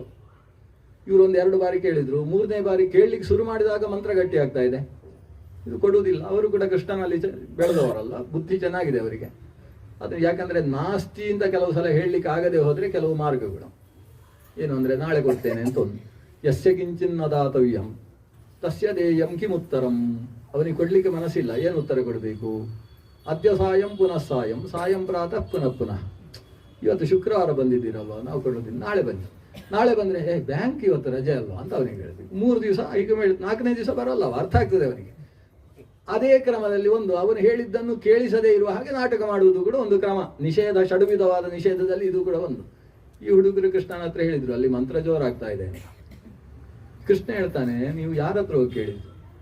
ಮಂತ್ರ ಹೇಳುವವರ ಹತ್ರ ಅಲ್ಲ. ಅವರು ಮಂತ್ರ ಹೇಳುವಾಗ ಅಡಿಗೆ ಎಲ್ಲ ಮಾಡುವವರು ಇರುವುದು ಹಿಂದೆ, ಪತ್ನಿ ಶಾಲೆ ಇರುವುದು ಹಿಂದೆ. ಅವರ ಹತ್ರ ಹೋಗಿ ಕೇಳಬೇಕಿತ್ತು. ಹಸಿವು ಅಂದರೆ ಏನು ಅಂತ ಅರ್ಥ ಆಗುದು ಅವರಿಗೆ, ಇವರಿಗೆಲ್ಲ ಅರ್ಥ ಆಗ್ತದೆ. ಹೌದಲ್ವ ಅಂತ ಮಕ್ಕಳಿಗೆ ಬುದ್ಧಿವಂತ. ಸೀದಾ ಓಡಿದ್ರೆ ಮತ್ತೆ ಬಂದ್ರಲ್ವಾ ಅಂತ ಇವರ ಮಂತ್ರ ಜೋರಾಯಿತು. ಮಂತ್ರ ಜೋರಾದರೆ ನಾವು ನಿಮ್ಮ ಹತ್ರ ಕೇಳಲಿಕ್ಕೆ ಬಂದದ್ದಲ್ಲ ಅಂತ ಮುಸುಡಿ ತಿರುಗಿಸಿಕೊಂಡು ಸೀದಾ ಹಿಂದಕ್ಕೆ ಹೋದರು. ಇವರ ಮುಂದೆ ಕಾಣುವ ಹಾಗೆ ಹಿಂದಕ್ಕೆ ಹೋದರು. ಅಲ್ಲಿ ಹೋಗಿ ರಾಮಕೃಷ್ಣರಿಗೆ ಹಸಿವು ಅಂತ ಹೇಳಿದ್ದೇ ತಡ, ಆ ವಿಪ್ರ ಸ್ತ್ರೀಯರು ಇದ್ದ ಪಾತ್ರೆಗಳಲ್ಲಿ ಯಾವುದು ಉತ್ಕೃಷ್ಟವಾದ ಪಾತ್ರೆಯೋ ಆ ಪಾತ್ರೆಗಳಲ್ಲೆಲ್ಲ ಉತ್ಕೃಷ್ಟ ಭಕ್ಷ್ಯ, ಭೋಜ್ಯ, ಲೇಖ್ಯ, ಪೇಯ, ಚೋಷ್ಯ ಏನೇನುಂಟು ಎಲ್ಲವನ್ನೂ ಸೇರಿಸಿ ಕೃಷ್ಣನಿಗೆ ನೈವೇದ್ಯ ಅಂತ. ಅವರಿಗೆ ಕೃಷ್ಣನ ಬಗ್ಗೆ ಕಥೆ ತುಂಬ ಕೇಳಿದ್ದಾರೆ. ಅವನು ಹಿಂದೆ ಕಾಲಿಂಗನಾಗನನ್ನು ಹೆಡೆಯ ಮೇಲೆ ಕುಣಿದು ದೂರಕ್ಕೆ ಓಡಿಸಿದ, ಪರಿಸರ ಶುದ್ಧೀಕರಣ ಮಾಡಿದ್ದಾನೆ, ಈ ಕಥೆ ಕೇಳಿದ್ದಾರೆ. ಕಾಲಿಯನಾಗ ಕ್ಷೇಲ ನಿಹಂತ ಅನ್ನುವ ಕಥೆ ಕೇಳಿದ್ದಾರೆ. ಅದೇ ಕೃಷ್ಣ ಅವನು ಪರ್ವತವನ್ನು ಆಕಾಶದ ಮೇಲೆ ಎತ್ತಿದ್ದಾನೆ, ಗೋವರ್ಧನೋದ್ಧಾರಿ, ಆ ಬಾಯಿಯಲ್ಲಿ ಬ್ರಹ್ಮಾಂಡ ತೋರಿದ್ದಾನೆ ಅಂತ ಕಥೆ ಕೇಳಿದ್ದಾರೆ. ತಾಯಿಗೆ ಬ್ರಹ್ಮಾಂಡ ತೋರಿದ್ದಾನಂತೆ, ಅವನು ಸಾಕ್ಷಾತ್ ದೇವರಿದ್ದಾನೆ, ನಮ್ಮನ್ನು ಉದ್ಧರಿಸುವುದಕ್ಕೋಸ್ಕರ ಇಳಿದು ಬಂದವ, ಆ ದೇವರಿಗೆ ನೈವೇದ್ಯ ಅಂತ ಎಲ್ಲ ಹಾಕಿಕೊಂಡು ಹೊರಟರು. ಯಜ್ಞದಲ್ಲಿ ಕೂತವರು ಸಂಸ್ಕೃತದಲ್ಲಿ ಹೇಳಿದರು ಮಾಗಂತವ್ಯಂ. ಅವರು ಕನ್ನಡದಲ್ಲಿ ಮಾತಾಡುವ ಹಾಗಿಲ್ಲ ಅಥವಾ ಹಿಂದಿಯಲ್ಲೂ ಮಾತಾಡುವ ಹಾಗಿಲ್ಲ, ಸಂಸ್ಕೃತದಲ್ಲಿ ಮಾಗಂತವ್ಯಂ ಅಂತ ಹೇಳಿದರು. ಇವರು ಕೃಷ್ಣನಿಗೆ ಅಂತ ಹೇಳಿಕೊಂಡು ಹೋದರು. ಒಬ್ಬ ಮಾತ್ರ ಒಬ್ಬಳನ್ನು ಕಟ್ಟಿ ಹಾಕಿದಂತೆ. ಬಹುಶಃ ಅವನು ಪ್ರಧಾನ ಹೋಮದಲ್ಲಿ ಕೂತಿರಲಿಲ್ಲ, ಅಸಿಸ್ಟೆಂಟ್ ಇರಬೇಕು. ಅವನು ಒಬ್ಬರನ್ನು ಕಟ್ಟಿ ಹಾಕಿದ. ಆ ಕಥೆಯನ್ನು ಹೇಳಿದೆ. ತತ್ರೈಕಾ ವಿಧೃತ ನಾರಿ, ಭಾಗವತ ಆಕೆಯ ಉಲ್ಲೇಖ ಮಾಡ್ತದೆ. ಇವರೆಲ್ಲ ಅಲ್ಲಿ ಅನ್ನ ಕೊಟ್ಟು ಬಂದರೆ ನನ್ನ ಹೆಂಡತಿ ಹೇಗಿದ್ದಾಳೆ ಅಂತ ಒಳಗೆ ಹೋಗಿ ನೋಡಿದರೆ ಪ್ರಾಣತ್ಯಾಗ ಮಾಡಿಬಿಟ್ಟಿದ್ದಾರೆ. ದೇವರೇ ಬಂದಾಗಲೂ ಅವರನ್ನು ನೋಡುವ ಯೋಗ ನಂಗಿಲ್ಲಲ್ವಾ ಅಂತ ಯೋಚನೆ ಮಾಡಿಕೊಂಡು ಆಕೆ ಆ ಕೃಷ್ಣನನ್ನು ಹೇಗೆ ಕೇಳಿದ್ದಾಳೆ ಹಾಗೇ ಮನಸ್ಸಿನಲ್ಲಿ ಆಲೋಚನೆ ಮಾಡಿಕೊಂಡು ಆತನನ್ನೇ ಯೋಚಿಸಿ ಶರೀರ ತ್ಯಾಗ ಮಾಡಿದ್ಲು ಅಂತ ಒಂದು ಕಥೆಯನ್ನು ಭಾಗವತ ಉಲ್ಲೇಖ ಮಾಡಿದೆ. ಅಂತೂ ಇಷ್ಟೂ ವಿಪ್ರ ಪತ್ನಿಯರು ತಾವು ತಮ್ಮ ಆಹಾರಗಳನ್ನೆಲ್ಲ ಜೋಡಿಸಿಕೊಂಡು ಹೇಗೆ ಸಮುದ್ರದ ಕಡೆಗೆ ಹರಿಯುವ ಸಮುದ್ರಮಿವ ನಿಮ್ನಗಾಹ, ಭಾಗವತ ಹೇಳುವ ಮಾತು. ಎಷ್ಟು ಪರ್ವತದ ತಡೆಯೇ ಬಂದರೂ ಹರಿಯುವ ನೀರು ಅದು ಒಳಗೆ ಜಾರಿ ಮಾಡಿಕೊಂಡು ಸಮುದ್ರದ ಕಡೆಗೆ ಆಕಾಶಾತ್ ಪತಿತಂ ತೋಯಂ ಯಥಾ ಗಚ್ಚತಿ ಸಾಗರ, ಸಾಗರದ ಕಡೆಗೆ ಸಾಗುತ್ತೋ ಹಾಗೆ ಇವರು ಆ ಕೃಷ್ಣನ ಕಡೆಗೆ ಸಾಗಿದ್ದಾರೆ. ಕೃಷ್ಣ ಪರಿಮಳ ಬರ್ತಾ ಇದೆ ಇವರು ಬರುವಾಗಲೇ, ಒಗ್ಗರಣೆಯ ಪರಿಮಳಗಳೆಲ್ಲ ಕೃಷ್ಣ ಸ್ವೀಕರಿಸಿದ. ಸ್ವಾಗತಂಬೋ ಮಹಾಭಾಗಾಹ ಅಂತ ಅವರಿಗೆ ಸ್ವಾಗತವನ್ನು ಹೇಳಿದ. ಪಾತ್ರೆ ಖಾಲಿ ಮಾಡಿ ತಗೊಂಡು ಹೋಗಿತ್ತು ಬೇರೆ ಹೇಳಿದ. ಇವರು ನಾವು ಹೋಗ್ಲಿಕ್ಕೆ ಬಂದದ್ದಲ್ಲ ಅಂತ ಹೇಳ್ತಾರೆ. ನಾವು ನಮ್ಮ ಗಂಡಂದಿರಿಗೆಲ್ಲ ಕೋಪ ಬರಿಸಿಕೊಂಡು ಬಂದವರು. ಯಾಕಂದ್ರೆ ಕೃಷ್ಣನ ಹತ್ರ ಬರಬೇಕು. ನಾವು ನಮ್ಮ ಪತಿಯಲ್ಲೂ ಪೂಜೆ ಮಾಡುವುದು ಕೃಷ್ಣನನ್ನೇ, ಪತ್ಯಂತರ್ಗತ ಕೃಷ್ಣ ಅಂತಲೇ ನಿನ್ನನ್ನೇ ಪೂಜಿಸುವುದು. ಸಾಕ್ಷಾತ್ ನೀನೇ ನಮ್ಮ ಹತ್ರ ಬಂದಾಗ ನಿನ್ನ ಪೂಜೆ ಮಾಡುವುದಕ್ಕೆ ಅವರು ಅವಕಾಶ ಕೊಡಲಿಲ್ಲ. ಹಾಗಾಗಿ ವಿರೋಧಿಸಿ ಬಂದಿದ್ದೇವೆ. ನಿನ್ನ ಹತ್ರ ಸೇರುವುದಕ್ಕೋಸ್ಕರ ಬಂದದ್ದು, ನಾವು ಹತ್ರ ಹೋಗುವುದಿಲ್ಲ. ಒಬ್ಬ ಯೋಗಿ ಮತ್ತು ದೇವ ಇವೆರಡರ ಸಂಬಂಧವನ್ನು ನಾವು ಇಲ್ಲಿ ಯೋಚಿಸಬೇಕು. ಕೃಷ್ಣ ಹೇಳಿದ ಹಾಗಲ್ಲ, ಅವರು ಯಜ್ಞ ಮಾಡ್ತಾ ಇರುವಾಗ ಅವರಿಗೆ ಗೊತ್ತಾಗಲಿಲ್ಲ, ಸ್ವಲ್ಪ ಹೊಗೆ ತಲೆಗೆ ಹೋದದ್ದು ಕಾರಣ ಇರಬಹುದು. ಈಗ ನೀವು ಸದ್ಯಕ್ಕೆ ಹೋಗಬೇಕು. ಧೂಮತಾಂತಹ ಅಂತ ಈ ಶಬ್ದ ಅಲ್ಲಿ ಉಂಟು. ಧೂಮತಾಂತತೆಯಿಂದ ಇಂತಹ ಸಮಸ್ಯೆ ಆಗಿರ್ತದೆ. ಹೋಗಿ, ಅವರೆಲ್ಲ ಜ್ಞಾನಿಗಳು. ಅವರು ಯಜ್ಞಕರ್ಮ ಮುಗಿಸಿ ಕೃಷ್ಣಾರ್ಪಣ ಬಿಡುವುದಕ್ಕೆ ಕೈಯಲ್ಲಿ ತುಳಸಿ ಮಂತ್ರಾಕ್ಷತೆ ಹಿಡ್ಕೊಂಡು ಕೂತಿರ್ತಾರೆ. ನೀವು ನೀರು ಹಾಕಿದಾಗ ಮಾತ್ರ ಪೂರ್ಣ ಆಗ್ತದೆ. ಅದನ್ನ ಪೂರ್ಣಾಹುತಿ ನಡೆಸುವುದಕ್ಕೋಸ್ಕರ ನೀವು ಹೋಗ್ಬೇಕಲ್ಲಿಗೆ. ಕೃಷ್ಣನ ಅನುನಯದಿಂದ ಆ ಸ್ತ್ರೀಯರು ಮತ್ತೆ ಬರ್ತಾರೆ. ಬಂದ್ರೆ ಈ ಗಂಡಸರು ಕೃಷ್ಣನ ಎಲ್ಲ ಪತ್ನಿಯರನ್ನು ಕಾಯ್ತಾ ಇರ್ತಾರೆ. ಬಂದ್ರಾ ಅಂತ ಖುಷಿ ಪಡ್ತಾರೆ. ಖುಷಿ ಪಡುವುದು ಮಾತ್ರ ಅಲ್ಲ, ತಮ್ಮ ಬೆನ್ನಿಗೆ ತಾವು ಬೇಷ್ ಬೇಷ್ ಅಂತ ಹೇಳಿಕೊಳ್ತಾರೆ ತಮ್ಮನ್ನು. ಯಾಕಂದ್ರೆ ನಾವು ಗುರುಕುಲದಲ್ಲಿ 12 ವರ್ಷ ಓದಿದ್ದೇವೆ. ನಮಗೆ ದೇವರು ಬಂದಾಗ ದೇವರು ಅಂತ ಗೊತ್ತಾಗಲಿಲ್ಲ. ನೀವು ಯಾವ ಗುರುಕುಲದಲ್ಲಿ ಓದಿದ್ದೀರಿ? ಯೇಷಾಂ ನಃ ಈದೃಶ್ಯ ಸ್ತ್ರೀಯ, ನಮಗೆ ಇಂತಹ ಸ್ತ್ರೀಯರು ಪತ್ನಿಯರಾಗಿ ಸಿಕ್ಕಿದ್ದಾರಲ್ಲ, ದೇವರನ್ನು ದೇವರು ಅಂತ ಅರ್ಥ ಮಾಡಿಕೊಂಡು ಸೇವೆ ಮಾಡಿ ನಮ್ಮ ಶ್ರೇಯಸ್ಸಿಗೆ ಕಾರಣ ಆದ್ರಲ್ಲ, ನಮ್ಮ ಬುದ್ಧಿಯನ್ನು ತೀಡಿದರಲ್ಲ ಅಂತ ಹೇಳಿ ಅವರನ್ನು ಜೊತೆ ಸೇರಿಸಿಕೊಂಡು ಯಜ್ಞವನ್ನು ಕೃಷ್ಣಾರ್ಪಣಗೊಳಿಸಿದರು. ಇಷ್ಟು ಕಥೆ ನೋಡ್ಲಿಕ್ಕೆ ಒಂದು ಸಾಮಾನ್ಯ ಕಥೆ ಇದ್ದ ಹಾಗೆ. ಆದರೆ ಕಥೆಯ ಸಾರ ಏನು?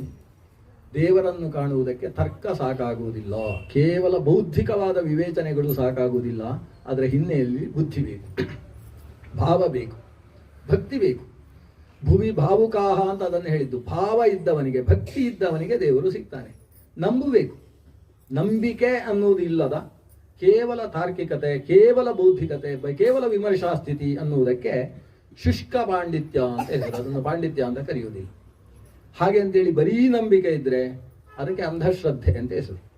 ಬರಿಯ ನಂಬಿಕೆಯೂ ಕೂಡ ಮನೆಯಲ್ಲಿ ಶ್ರಾದ್ದ ಮಾಡುವಾಗ ಬೆಕ್ಕು ತಂದು ಅದಕ್ಕೆ ಬುಟ್ಟಿ ಹಾಕಿ ಶ್ರಾದ್ದ ಮಾಡುವ ಹಾಗೆ ಅಂಧಶ್ರದ್ಧೆ. ನಮ್ಮ ಅಪ್ಪ ಹಾಗೆ ಮಾಡ್ತಾ ಇದ್ರು ಅಂತ ಇವನು ಬೆಕ್ಕು ಇಲ್ಲೂ ಸಿಗಲಿಲ್ಲ, ಪೂರ್ಣ ಪ್ರಜ್ಞಾ ವಿದ್ಯಾಪೀಠದಿಂದ ತಗೊಂಡು ಬರುತ್ತೆ ಮಾಡುವಂಥ ಕೆಲಸ. ಇದು ಯಾಕೆ ಮಾಡಬೇಕು? ಗೊತ್ತಿಲ್ಲ ಅವ ಅಪ್ಪ ಯಾಕೆ ಮಾಡ್ತಾ ಇದ್ರು. ಆ ಬೆಕ್ಕು ರಗಳೆ ಮಾಡ್ತದೆ ಶ್ರಾದ್ದದಲ್ಲಿ ಅಂತ ಒಂದು ಹಾಕ್ತಾ ಇದ್ರು. ಇವನು ಬೆಕ್ಕು ಇಲ್ಲದೆ ಹೋದ್ರು ಇದು ಸಂಪ್ರದಾಯ ಅಂತ ಎಲ್ಲಿಂದೋ ಬೆಕ್ಕು ತಂದು ಅದಕ್ಕೆ ಬುಟ್ಟಿ ಹಾಕುವ ಕೆಲಸ ಮಾಡಿದರೆ ಇದು ಬರೀ ಶ್ರದ್ಧೆ ಮಾತ್ರ. ಅದರ ಹಿಂದೆ ಜ್ಞಾನ ಇಲ್ಲ. ತಿಳಿದು ನಂಬಬೇಕು, ನಂಬಿ ತಿಳಿಯಬೇಕು. ಈ ನಂಬಿಕೆ ತಿಳುವಳಿಕೆ ಎರಡು ದಾಂಪತ್ಯ ಇದ್ದ ಹಾಗೆ. ಆದ್ದರಿಂದ ಬುದ್ಧಿ ಮತ್ತು ಭಾವ ಎರಡೂ ಸೇರಿದಾಗ ಮಾತ್ರ ಭಗವಂತ ಲಭ್ಯನಾಗ್ತಾನೆ ಅನ್ನುವ ವೇದಾಂತದ ತತ್ವವನ್ನು ತಿಳಿಸುವ ಕೃಷ್ಣನ ಬಾಲ್ಯದ ಲೀಲೆಗಳು. ಕೃಷ್ಣ ದೊಡ್ಡವನಾಗಿದ್ದಾನೆ. ದೊಡ್ಡವ ಅಂದ್ರೆ ಎಷ್ಟು? ಈಗ ಗೋವರ್ಧನ ಎತ್ತಿದಾಗ 7 ವರ್ಷದ ಹುಡುಗ. ಇಂದ್ರನಿಗೂ ಕೃಷ್ಣನಿಗೂ ಆದ ತಾಕಲಾಟದ ಕೆಲಸ ಅದು. ಆಕಾಶದಲ್ಲಿ ಇಂದ್ರ, ದೇವಲೋಕದ ಇಂದ್ರ ಇದ್ದಾನಲ್ಲ, ಅವನಿಗೆ ನಮ್ಮ ದೇವರೇ ಇಲ್ಲಿ ಕೃಷ್ಣನಾಗಿ ಹುಟ್ಟಿದ್ದಾನೆ ಅಂತ ಒಂದು ಸಲ ಮರ್ತೋಯ್ತಂತೆ. ಇಂದ್ರನಿಗೂ ಮರೆತು ಹೋದಾಗ ಅವನಿಗೆ ಬುದ್ಧಿ ಬರುವುದಕ್ಕೆ ಈ ಕೃಷ್ಣನ ಕೆಲಸ. ಇಂದ್ರನಿಗೆ ಮರೆತು ಹೋಗುವುದು, ಇಂದ್ರನಿಗೆ ಗರ್ವ ಬರುವುದು. ನಾವೆಲ್ಲ ಹೇಳುವುದಕ್ಕೆ ಬಹಳ ಚಿಕ್ಕವರು. ಎತ್ತರದ ದೇವತೆ, 8ನೇ ಕಕ್ಷೆಯ ದೇವತೆ ಇಂದ್ರ. ಆದರೆ ಅವನಿಗೆ ಯಾವತ್ತೋ ಒಂದು ಸಲ ಬಂದ ಗರ್ವ ದೊಡ್ಡ ವಿಷಯ ಆಗ್ತದೆ ಭಾಗವತದಲ್ಲಿ. ಹಾಗೆ ಇಂದ್ರ ಕೃಷ್ಣನನ್ನು ಮರೆತು ನಡೆಯುವಂತಹ ಸ್ಥಿತಿ ಬಂದಾಗ ನಾನು ದೇವರು ಇಲ್ಲಿ ಇದ್ದೇನೆ ಅಂತ ಇಂದ್ರನಿಗೂ ಒಂದು ಅರ್ಥ ಮಾಡಿಸಬೇಕು ಅಂತ ಈ ಕೃಷ್ಣನ ಕೆಲಸ. ಇನ್ನೊಂದು ಉದ್ದೇಶ ಇದೆ ಕೃಷ್ಣನ. ತನ್ನ ಸೋದರತ್ತೆಯಾದಂತಹ ಕುಂತಿದೇವಿಗೆ ಇಂದ್ರ ಮಗನಾಗಿ ಹುಟ್ಟಿದ್ದಾನೆ. ಅರ್ಜುನ ಅಂತ ಅವನಿಗೆ ಹೆಸರು. ಅವನನ್ನು ತನ್ನ ಕಣ್ಣಿನ ರೆಪ್ಪೆಯ ಹಾಗೆ, ರೆಪ್ಪೆಯು ಕಣ್ಣನ್ನು ರಕ್ಷಿಸುವ ಹಾಗೆ ತಾನು ರಕ್ಷಿಸಬೇಕು. ಮಮ ಪ್ರಾಣಾಹಿ ಪಾಂಡವಾಹ ಅಂತ ಹೇಳಿ ರಕ್ಷಣೆ ಮಾಡಬೇಕು. ಅದಕ್ಕೊಂದು ನಿಮಿತ್ತವೂ ಆಗ್ತದೆ ಅನ್ನುವ ಉದ್ದೇಶದಿಂದ ಇಂದ್ರನಿಗೆ ನಡೆಯುವ ಪೂಜೆಯನ್ನು ಕೃಷ್ಣ ತಪ್ಪಿಸಿದ. ನಂದಗೋಕುಲದಲ್ಲಿ ಒಂದು ದೊಡ್ಡ ಹಬ್ಬ ಏನು ಅಂದರೆ ಇಂದ್ರನಿಗೆ ಪೂಜೆ. ನಂದಗೋಕುಲ ಯಾವಾಗ ವೃಂದಾವನಕ್ಕೆ ದೇಶಾಂತರಗೊಂಡಿತು, ವೃಂದಾವನದಲ್ಲೂ ಆ ಪೂಜೆಯ ದೊಡ್ಡ ಹಬ್ಬವನ್ನು ಯೋಜಿಸಿದರು. ಇಂದ್ರನಿಗೆ ಪೂಜೆ ಅನ್ನುವ ಕಾರಣದಿಂದ ಬಂಡಿ ಬಂಡಿ ಲಡ್ಡುಗಳು, ಬಂಡಿ ಬಂಡಿ ದಧ್ಯನ್ನ, ಬಂಡಿ ಬಂಡಿ ಕ್ಷೀರಾನ್ನ ಎಲ್ಲ ಭಾರಿ ಸಿದ್ಧವಾಗಿದೆ. ಇಂದ್ರನ ಪೂಜೆ ಅಂತ ಹೇಳಿದ ಕೂಡಲೇ ಕೃಷ್ಣ ಕೇಳಿದ, ಅದು ಯಾಕೆ ಇಂದ್ರನಿಗೆ ಪೂಜೆ ಅಂತ ಪ್ರಶ್ನೆ. ಆಗ ಊರಿನವರು ಹೇಳಿದ್ರು, ಅವನು ನಮಗೆ ಮಳೆ ಕೊಡ್ತಾನಲ್ವಾ, ಕಾಲಕ್ಕೆ ಮಳೆ ಬರುವುದಕ್ಕೋಸ್ಕರ ಇಂದ್ರನಿಗೆ ಪೂಜೆ. ಕೃಷ್ಣ ಹೇಳಿದ, ಮಳೆ ಕೊಡುವುದು ಇಂದ್ರ ಅಂತ ಯಾರು ಹೇಳಿದ್ದು? ನಮ್ಮ ಕರ್ಮಕ್ಕೆ ಅನುಗುಣವಾಗಿ ಎಲ್ಲ ನಡೆಯುವುದು ಅಂತ ಒಂದು ತತ್ವ ಶುರು ಮಾಡಿದ. ಆಮೇಲೆ ಹೇಳ್ತಾನೆ, ಮಳೆ ಬರುವುದು ನಮ್ಮ ಪಕ್ಕದಲ್ಲಿರುವ ಗೋವರ್ಧನ ಪರ್ವತ, ಅಲ್ಲಿರತಕ್ಕಂತಹ ಭಾರಿ ಭಾರಿ ಮರಗಳು, ಕಾಡುಗಳು. ಕಾಡು ಹರಿದ್ವರ್ಣದಲ್ಲಿದ್ದರೆ ಮಳೆ ಸರಿಯಾಗಿ ಬರ್ತದೆ. ನಾವು ಕಾಡನ್ನೆಲ್ಲ ಕತ್ತರಿಸಿಕೊಂಡು ಊರನ್ನೆಲ್ಲ ನಾಡನ್ನಾಗಿಸಿ, ಎಲ್ಲಿಗೆ ಕಾಡನ್ನೆಲ್ಲ ನಾಡನ್ನಾಗಿಸಿ ಬೆಳೆದ್ರೆ, ಪ್ರಕೃತಿಯನ್ನು ಹಾಳು ಮಾಡಿದರೆ ಮಳೆ ಹೇಗೆ ಬರ್ತದೆ? ಅದನ್ನ ಪ್ರಕೃತಿ ಪೂಜೆ ಮಾಡಬೇಕು. ನಮ್ಮ ಗೋವರ್ಧನ ಪರ್ವತ, ಹಸುಗಳು ಬದುಕುವುದ್ರಿಂದಲೇ ಅದರಿಂದ ಗೋವರ್ಧನದ ಸುತ್ತ ಇರುವ ಹುಲ್ಲುಗಾವಲುಗಳಲ್ಲಿ ನಮ್ಮ ಹಸುಗಳು ಇಷ್ಟು ಚೆನ್ನಾಗಿ ಬದುಕ್ತಾ ಇದ್ದಾವೆ. ಆದ್ರಿಂದ ನಾವು ಗೋವರ್ಧನ ಪೂಜೆ ಮಾಡುವ. ಇಂದ್ರನಿಗೂ ಈ ಮಳೆಗೂ ಸಂಬಂಧ ಇಲ್ಲ ಅಂತ ಹೇಳಿದ. ಕೆಲವರು ವಿರೋಧಿಸಿದ್ರು, ನೋಡಿ ಹೆಚ್ಚು ಕಡಿಮೆ ಆಗ್ಬೋದು, ಸ್ವಲ್ಪ ಜಾಗ್ರತೆ. ಆದರೆ ಈ ಉಳಿದವರು ನಂದಗೋಪನಿಂದ ಹಿಡಿದು, ಒಬ್ಬ ವೃದ್ಧ ಗೋಪ ಅಂತ ಮತ್ತೊಬ್ಬ ಇದ್ದ, ವೃದ್ಧನಂದ ಅಂತ ಹೆಸರು, ಅವನನ್ನು ಹಿಡ್ಕೊಂಡು ಎಲ್ಲರೂ ಕೃಷ್ಣನ ಮಾತಿಗೆ ಜೈಕಾರ ಹಾಕಿದ್ರು. ಯಾಕಂದ್ರೆ ಎಲ್ರಿಗೂ ಅರ್ಥ ಆಗಿದೆ, ಕೃಷ್ಣ ಹೇಳಿದ ಹಾಗೆ ನಡೆದ್ರೆ ಸರಿ ಇರ್ತದೆ. ಹಿಂದೆ ಒಂದು ಸಲ ಕೃಷ್ಣ ಹೇಳಿದೆ ಎಲ್ಲರ ಹತ್ರ, ನಮ್ಗೆ ನಂದಗೋಕುಲ ಬಿಟ್ಟು ವೃಂದಾವನಕ್ಕೆ ಹೋಗೋಣ, ಅಲ್ಲಿ ಚೆನ್ನಾಗಿದೆ ಅಂತ ಹೇಳಿದ. ಈ ಹಿರಿಯರೆಲ್ಲ ಕೇಳಲೇ ಇಲ್ಲ.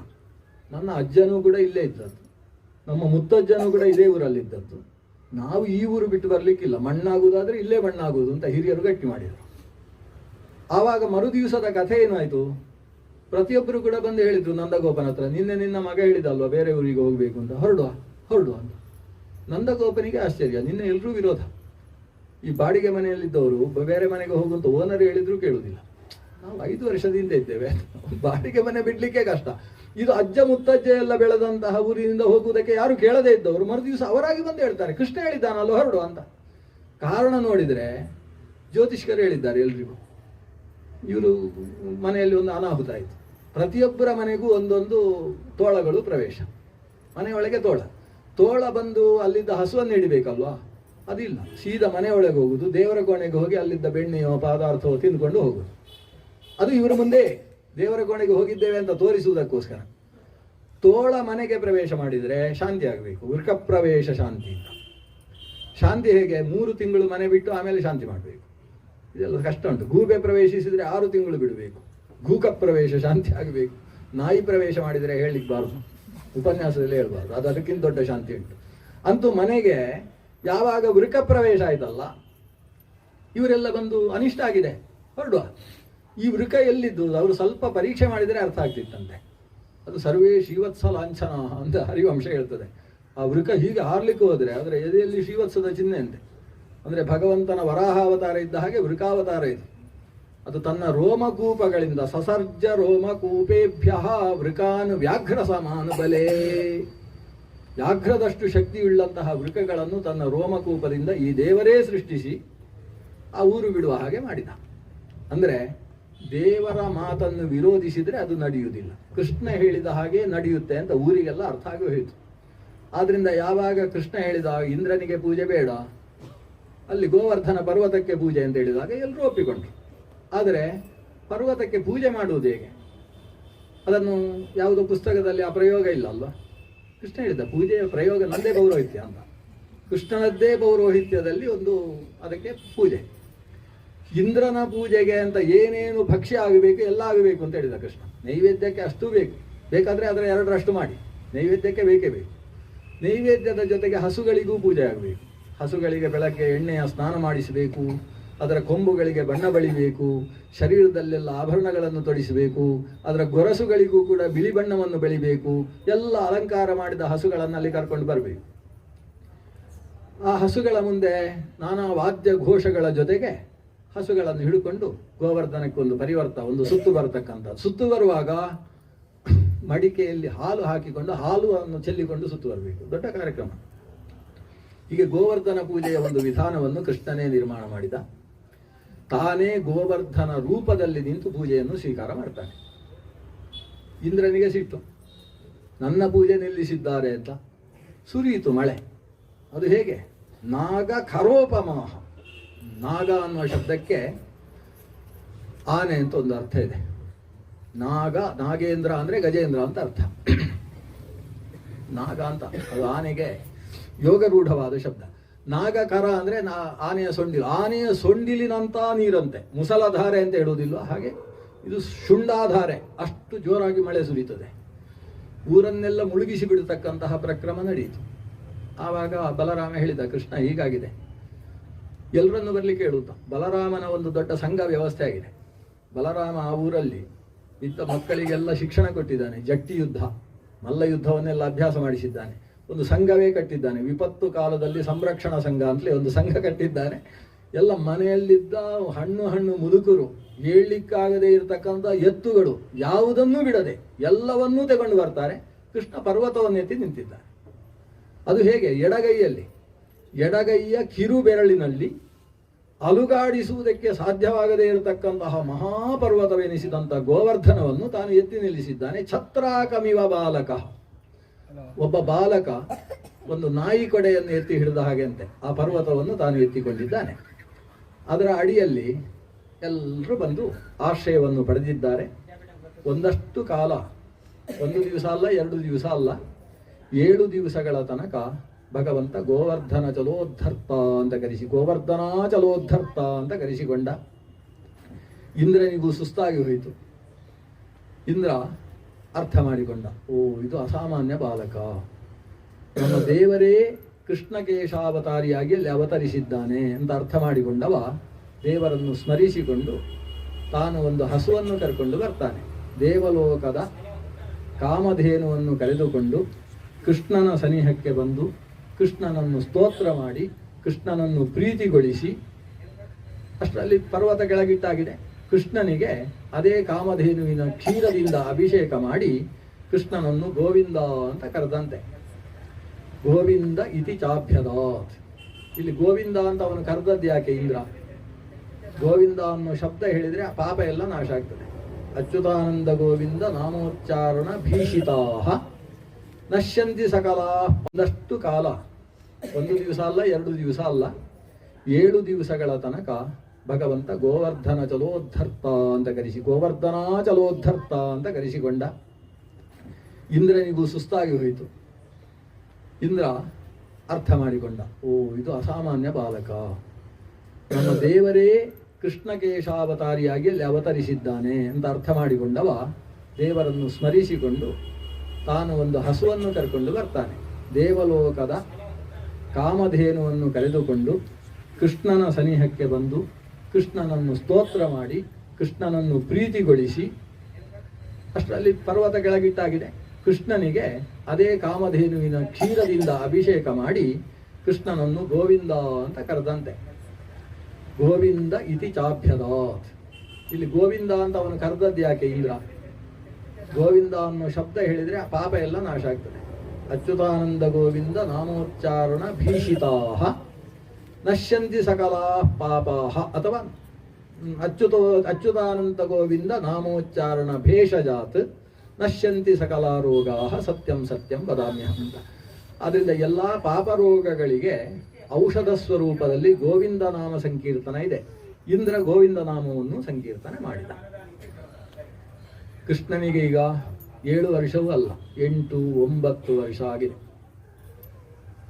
ಅಷ್ಟರಲ್ಲಿ ಅವನು ಗೋಪಿ ಜನ ವಸ್ತ್ರಾಪಹಾರಕ ಅಂತ ಅವನಿಗೆ ಹೆಸರಾಗ್ತದೆ. ರಾಸಕ್ರೀಡಾ ವಿಶಾರದ ಅಂತ ಅವನಿಗೆ ಹೆಸರಾಗ್ತದೆ. ಬೇರೆ ಬೇರೆ ಲೀಲೆಗಳನ್ನು, ಒಂದು ವೇದಾಂತದ ತತ್ವಗಳನ್ನು ಗೋಚರ ಮಾಡುವಂತಹ ಲೀಲೆಗಳನ್ನೆಲ್ಲ ಕೃಷ್ಣ ತೋರಿದ್ದಾನೆ.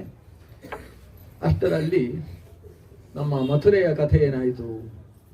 ಅಲ್ಲಿ ಕಂಸನಿಗೆ ಸುದ್ದಿ ಬಂತು, ನಾವು ಕಳಿಸಿದ ಒಂದೊಂದು ಕೂಡ ಸತ್ತು ಹೋಗಿದೆ. ಇವು ಎಷ್ಟೆಲ್ಲ ಕಳಿಸಿದ್ದಾನೆ ಅಂದರೆ, ಮೊದಲು ಪೂತನೆಯನ್ನು ಕಳಿಸಿದವು.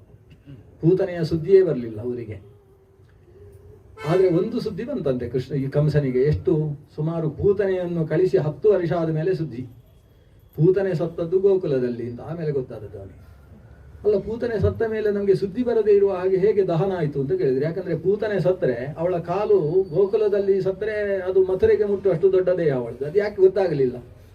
ಅದು ಸತ್ತ ಕೂಡಲೇ ಅಲ್ಲಿಯವರಿಗೆ ಗರಗಸ ಹಿಡ್ಕೊಂಡು ಎಲ್ಲ ಕತ್ತರಿಸಿದ್ರಂತೆ. ಅವಳು ಎಲ್ಲ ಕತ್ತರಿಸಿ, ಒಂದು ಬೆರಳು ಕತ್ತರಿಸುವುದು 20 ಜನ ಹೊತ್ತುಕೊಂಡು ಹೋಗುದು. ಅದು ಎಷ್ಟು ದೊಡ್ಡದಿತ್ತು ಆಲೋಚನೆ ಮಾಡಿ. ಒಂದು ಬೆರಳು ಹೊತ್ತುಕೊಂಡು ಹೋಗಿ ಅದಕ್ಕೆ ಬೆಂಕಿ ಹಚ್ಚುವುದು. ಬೆಂಕಿ ಹಚ್ಚಿದರೆ ಅದಕ್ಕೆ ಬೇರೆ ಏನು ಬೇಕಾಗಿಲ್ಲಂತೆ, ಕಟ್ಟಿಗೆ ಹಾಕಬೇಕು ಅಂತಿಲ್ಲ. ಬೆಂಕಿ ಹಚ್ಚಿದರೆ ಅದೇ ಉರಿಯುತ್ತೆ ಅರಗಿನ ಹಾಗೆ. ಉರಿದಾಗ ಊರಿಗೆಲ್ಲ ಪರಿಮಳವೋ ಪರಿಮಳ. ಇಂಥದ್ದೊಂದು ವಿಶಿಷ್ಟವಾದ ಪೂತನಾ ದೇಹ ದಹನ ಅನ್ನೋದು ಘಟಿಸಿದೆ. ಕಂಸನಿಗೆ ಗೊತ್ತೇ ಇಲ್ಲ ಪರಿಮಳ ಏನು, ಬಹುಶಃ ಎಲ್ಲರೂ ಧೂಪ ಹಾಕಿರಬೇಕು ಅಂತ. ಕಂಸನಿಗೂ ಅಲ್ಲಿಗೂ ಬಂದಿದೆ ಪರಿಮಳ. ಪೂತನೆಯ ಶರೀರದಲ್ಲಿ ಅಂತಹ ಶಕ್ತಿ ಹೇಗೆ? ಪೂತನಾ ಲೋಕಬಾಲಗ್ನಿ. ಅವಳು ಜಿಗಾಂಸಯಾಪಿ ಹರಯೇ ಸ್ತನ್ಯಂ ದತ್ವಾಪ ಸದ್ಗತಿಂತ. ಅವಳಲ್ಲಿ ಊರ್ವಶಿಯ ಆವೇಶ ಇದ್ದದರಿಂದ ಅಂತಹ ಶಕ್ತಿ ಪೂತನೆಯಲ್ಲಿ. ಹೀಗೆ ಪೂತನೆ ಹೋಗಿದ್ದಾಳೆ. ಆಮೇಲೆ ಬಂದ ಒಬ್ಬ ಧೇನುಕಾಸುರ ಅಂತ, ಆತನ ಸಂಹಾರ ಆಗಿದೆ. ಕತ್ತೆಗಳ ರೂಪದಲ್ಲಿರ್ತಕ್ಕಂಥ ಅಸುರರ ಸಂಹಾರ ಆಗಿದೆ. ನಾಗದ ಸ್ವರೂಪದಲ್ಲಿ ಬಂದ ಅಸುರ ಸಂಹಾರ ಆಗಿದೆ. ಕರುವಿನ ರೂಪದಲ್ಲಿ ಬಂದ ವತ್ಸಾಸುರನ ಸಂಹಾರವಾಗಿದೆ.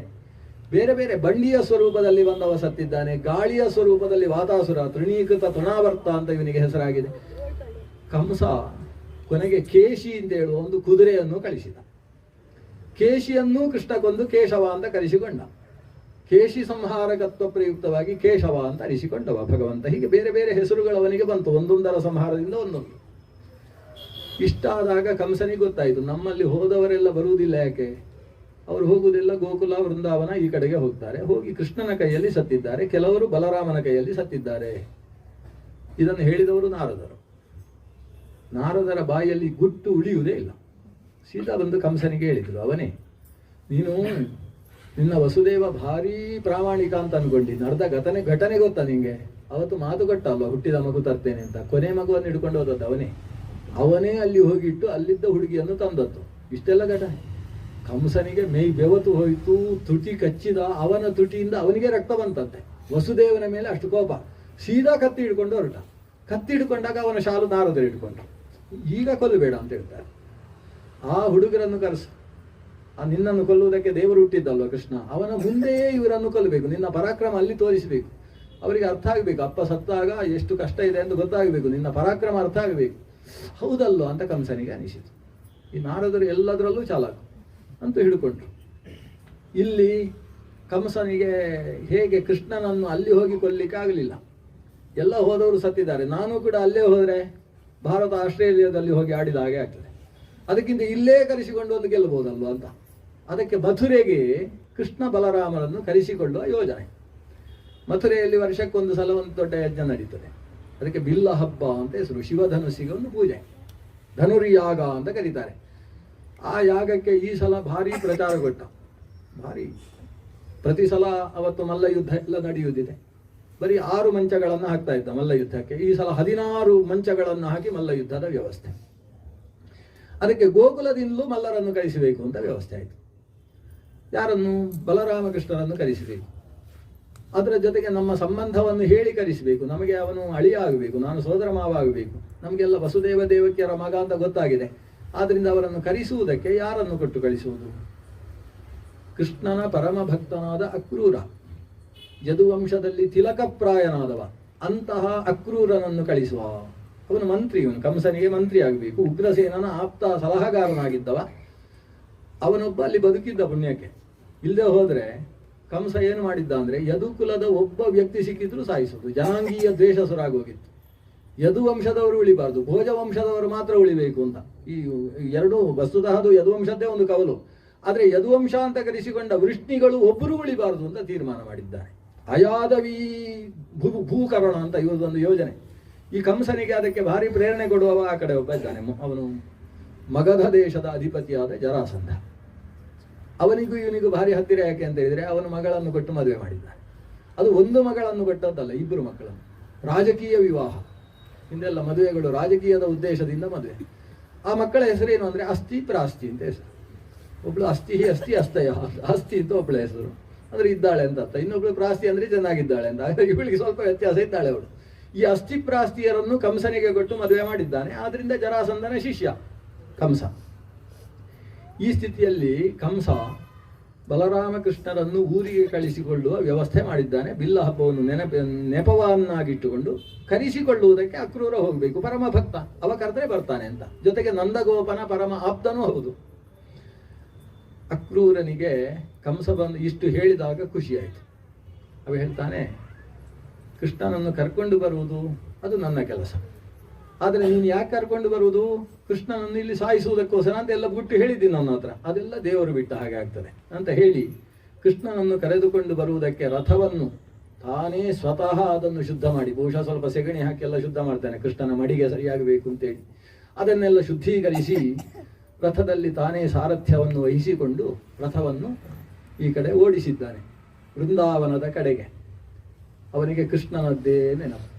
ಆ ಮನಸ್ಸಿನಲ್ಲಿ ಒಬ್ಬ ಭಕ್ತನ ಭಾವ ಹೇಗಿರ್ತದೆ ಅಂತ ಕಂಸನ ಸ್ಥಿತಿ ನೋಡಬೇಕು. ಕೃಷ್ಣ ಎಲ್ಲಾದರೂ ಈ ಕಡೆ ನಡೆದಾಡುವುದು ಕಾಣಿಸುತ್ತೋ ಅಂತ ಯಮುನಾ ನದಿಯನ್ನು ದಾಟಿದವನಿಗೆ ಕೃಷ್ಣನದ್ದೇ ಯೋಚನೆ, ಹತ್ತಿರ ಹತ್ತಿರ ಬರ್ತಾ ಇದ್ದೇನೆ ಅಂತ. ಯಮುನಾ ತೀರದಲ್ಲಿ ನೋಡ್ತಾನೆ, ಅಲ್ಲಿ ಆ ಮರಳಿನ ಮೇಲೆ ಕೃಷ್ಣನ ಹೆಜ್ಜೆಗಳು ಕಾಣಿಸ್ತವೆ. ಅದು ದೇವರದ್ದೇ ಹೆಜ್ಜೆ ಅಂತ ಅಕ್ರೂರನಿಗೆ ಗೊತ್ತಾಯಿತು. ಯಾಕೆ ಅಂತ ಹೇಳಿದ್ರೆ ವಜ್ರಾಂಕುಶ ಧ್ವಜ ಸರೋರುಹ ಲಾಂಛನಾಟ್ಯಂ, ದೇವರ ಹೆಜ್ಜೆಯಲ್ಲಿ ಕೆಲವು ಲಕ್ಷಣಗಳುಂಟು.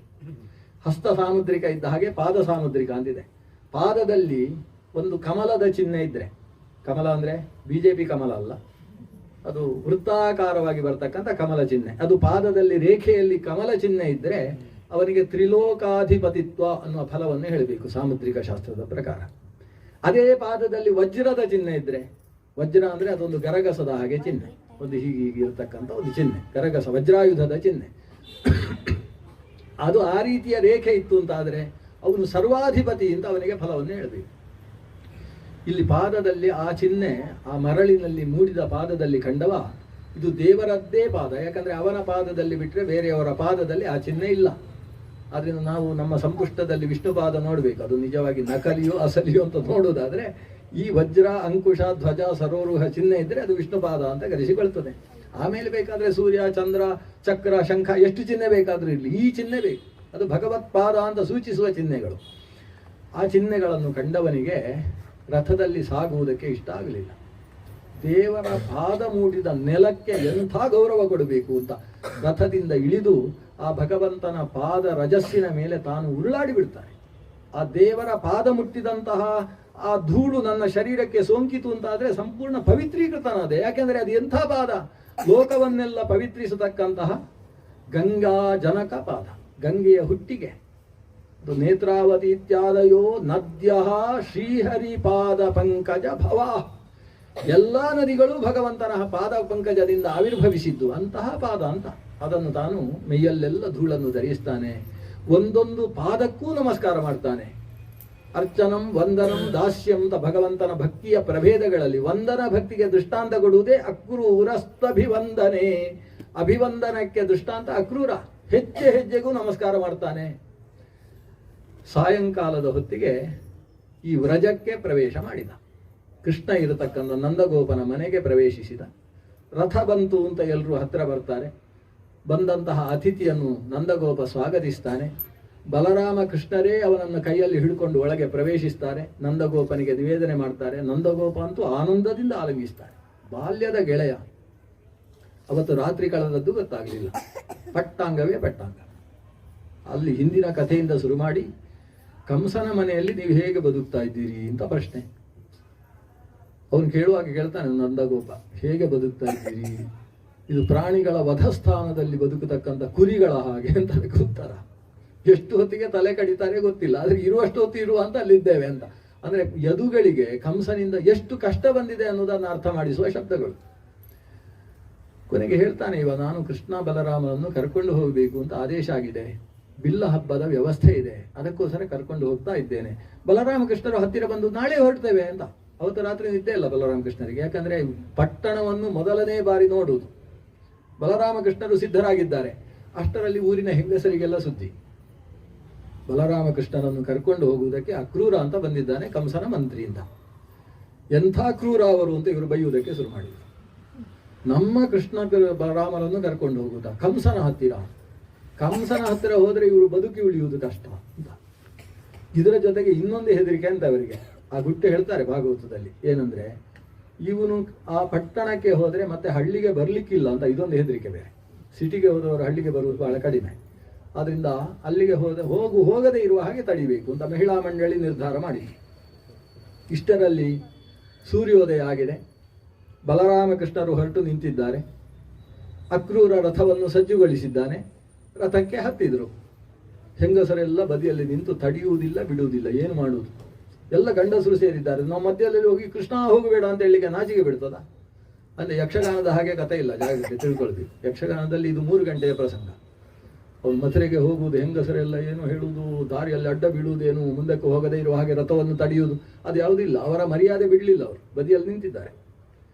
ನಿಂತು ಕೃಷ್ಣ ನಮ್ಮ ಹತ್ರ ಒಂದು ಮಾತು ಹೇಳದೆ ಹೋಗ್ತಾನಲ್ಲ, ಎಲ್ಲರ ಹತ್ರ ಮಾತಾಡ್ತಾ ಇದ್ದಾನೆ. ನಾನು ಈಗ ಮಥುರೆಗೆ ಹೋಗ್ತಾ ಇದ್ದೇನೆ, ಆಮೇಲೆ ಬೇಗ ಬರುವವಿದ್ದೇನೆ ಅಂತ ಎಲ್ಲರ ಹತ್ರ ಮಾತಾಡಿಸ್ತಾ ಇದ್ದಾನೆ. ಸ್ವಲ್ಪ ರಥ ಮುಂದೆ ಹೋದ ಮೇಲೆ ನೋಡಿದಂತೆ ಹೆಂಗಸರೆಲ್ಲ ಕಣ್ಣಲ್ಲಿ ನೀರು ಹಾಕುವುದನ್ನು. ರಥ ನಿಲ್ಲಿಸು ಅಂತ ಹೇಳಿದ. ರಥದಿಂದ ಇಳಿದ, ಸೀದಾ ಹೆಂಗಸರ ಹತ್ರ ಹೋದ. ಹೇಳಿ ಅವರ ಹತ್ರ, ನಾನು ಮಥುರೆಗೆ ಹೋಗ್ತಾ ಇದ್ದೇನೆ, ನನ್ನ ಸೋದರ ಮಾವ ಅವರು, ಗೊತ್ತೇ ಇರಲಿಲ್ಲ ನನಗೆ, ಸೋದರ ಮಾವನನ್ನೊಂದು ಮಾತಾಡಿಸಿ ನಾನು ಆದಷ್ಟು ಬೇಗ ಬರ್ತೇನೆ ಅಂತೇಳಿ, ಬರಲೇಬೇಕು ಅಂತ ಇವ್ರು ಹೇಳುವುದಕ್ಕಿಂತ ಮುಂಚೆ ರಥ ಹತ್ಯೆ ಆಯಿತು ಅಂತ. ಅವರು ಆದಷ್ಟು ಬೇಗ ಅಂತ ಹೇಳಿದವ 36 ವರ್ಷ ಆದಮೇಲೆ ಬರೋದು. ಇವನಿಗೆ ಆ ಬೇಗ ಅಂದರೆ ಅಷ್ಟು. ರಥ ಹತ್ತಿದ, ರಥ ಮುಂದೆ ಸಾಗಿತು. ಮಥುರೆಗೆ ಮಧ್ಯದಲ್ಲಿ ಸಂಧ್ಯಾವಂದನೆ ಬೇರೆ ಆಗಬೇಕು. ಮಧ್ಯಾಹ್ನದ ಹೊತ್ತಿಗೆ ನಮ್ಮ ಅಕ್ರೂರನಿಗೊಂದು ಸಂಧ್ಯಾವಂದನೆ ಆಗಬೇಕು. ಬಲರಾಮಕೃಷ್ಣರಿಗೆ ಇನ್ನೂ ಉಪನಯನ ಆಗಲಿಲ್ಲ. ಯಾಕಂದರೆ ಕ್ಷತ್ರಿಯರಿಗೆ 11ನೇ ವರ್ಷಕ್ಕೆ ಉಪನಯನ ಅಂತ ವ್ಯವಸ್ಥೆ, ಅದು ಆಗಬೇಕಷ್ಟೇ. ಅದನ್ನು ವಸುದೇವ ದೇವಕಿಯರೇ ಮಾಡಬೇಕು. ಅಕ್ರೂರ ಸಂಧ್ಯಾವಂದನೆಗೋಸ್ಕರ ಯಮುನೆಯಲ್ಲಿ ಇಳಿದ. ನೀವು ಸ್ವಲ್ಪ ಕೂತಿರಿ, ನಾನು ಬೇಗ ಸಂಧ್ಯಾವಂದನೆ ಮುಗಿಸಿ ಬರ್ತೇನೆ. ಕಾಲದಲ್ಲಿ ಸಂಧ್ಯಾವಂದನೆ ಮಾಡುವ ಉದ್ದೇಶ ನೋಡಿ ಆತನದ್ದು. ದೇವರೇ ಪಕ್ಕದಲ್ಲಿದ್ದಾರೆ, ಒಂದು ಸಂಧ್ಯಾವಂದನೆ.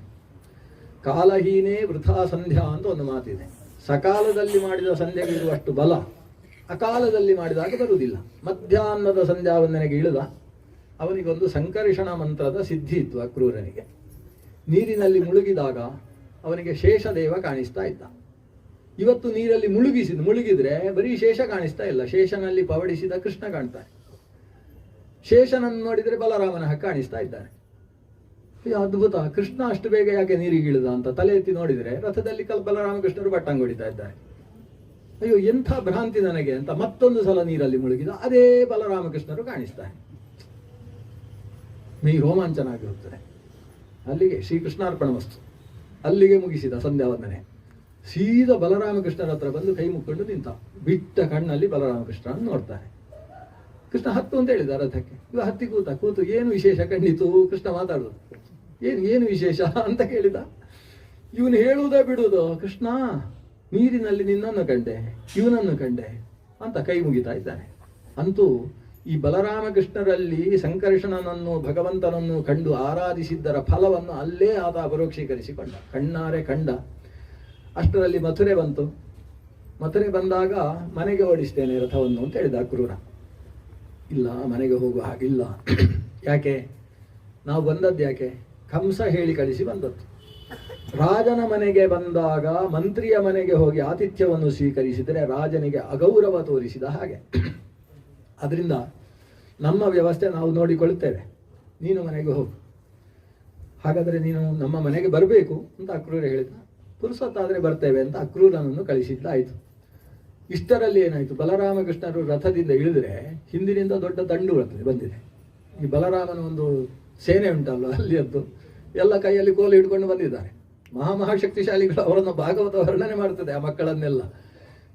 ಆ ಜಟ್ಟಿಗಳೆಲ್ಲ ಬಂದಿದ್ದಾರೆ. ಬಲರಾಮಕೃಷ್ಣರು ಮಥುರೆಗೆ ಹೋಗಿದ್ದಾರೆ. ಅಲ್ಲಿ ಕಂಸ ಬಹಳ ಕೆಟ್ಟವ, ಅವನು ಯಾರ್ಯಾರನ್ನೋ ಕಳಿಸಿ ಇಲ್ಲಿ ಅವಘಡಗಳನ್ನು ಮಾಡಿದ್ದಾನೆ. ಆದ್ರಿಂದ ಅವರ ಜೊತೆಗೆ ನಾವಿರ್ಬೇಕು ಈ ಹೊತ್ತಿಗೆ ಅಂತ ಎಲ್ಲ ಬಂದಿದ್ದಾರೆ. ಸುಮಾರು 500-600 ಜನ ಗೋಕುಲದಿಂದ ದಾಳಿ ಇಟ್ಟದ್ದು ಮಥುರೆಗೆ. ಅವರ ಜೊತೆಗೆ ಸೇರಿಕೊಂಡು ಈ ಕೃಷ್ಣನ ಕೆಲಸ ಏನು ಅಂತ ಇದ್ರೆ ಊರು ನೋಡುವುದು, ಸೈಟ್ ಸೀಯಿಂಗ್. ಊರು ಪಟ್ಟಣ ಎಷ್ಟು ಚೆನ್ನಾಗಿದೆ, ಬಹಳ ಚೆನ್ನಾಗಿ ಕಟ್ಟಿದ್ದಾರೆ ಮಥುರಾ ಪಟ್ಟಣವನ್ನು. ಮಧುಪುರಿ ಅಂತ ಅದಕ್ಕೆ ಹೆಸರು, ಇತಿಹಾಸ ಉಂಟು. ಆ ಮಧುಪುರಿಯನ್ನು ಕಂಸನು ಅಷ್ಟೇ ಚೆನ್ನಾಗಿ ಇಟ್ಟುಕೊಂಡಿದ್ದಾನಲ್ವ ಅಂತ. ವಿಶೇಷ ಅಂದರೆ ಇವ ರಾಜರಸ್ತೆಗಳಲ್ಲಿ ಸಾಗ್ತಾ ಇದ್ರೆ ಎಲ್ಲ ಬಾಲ್ಕನಿಗಳು ಪೂರ್ತಿಯಂತೆ, ಪ್ರಾಸಾದಗಳು.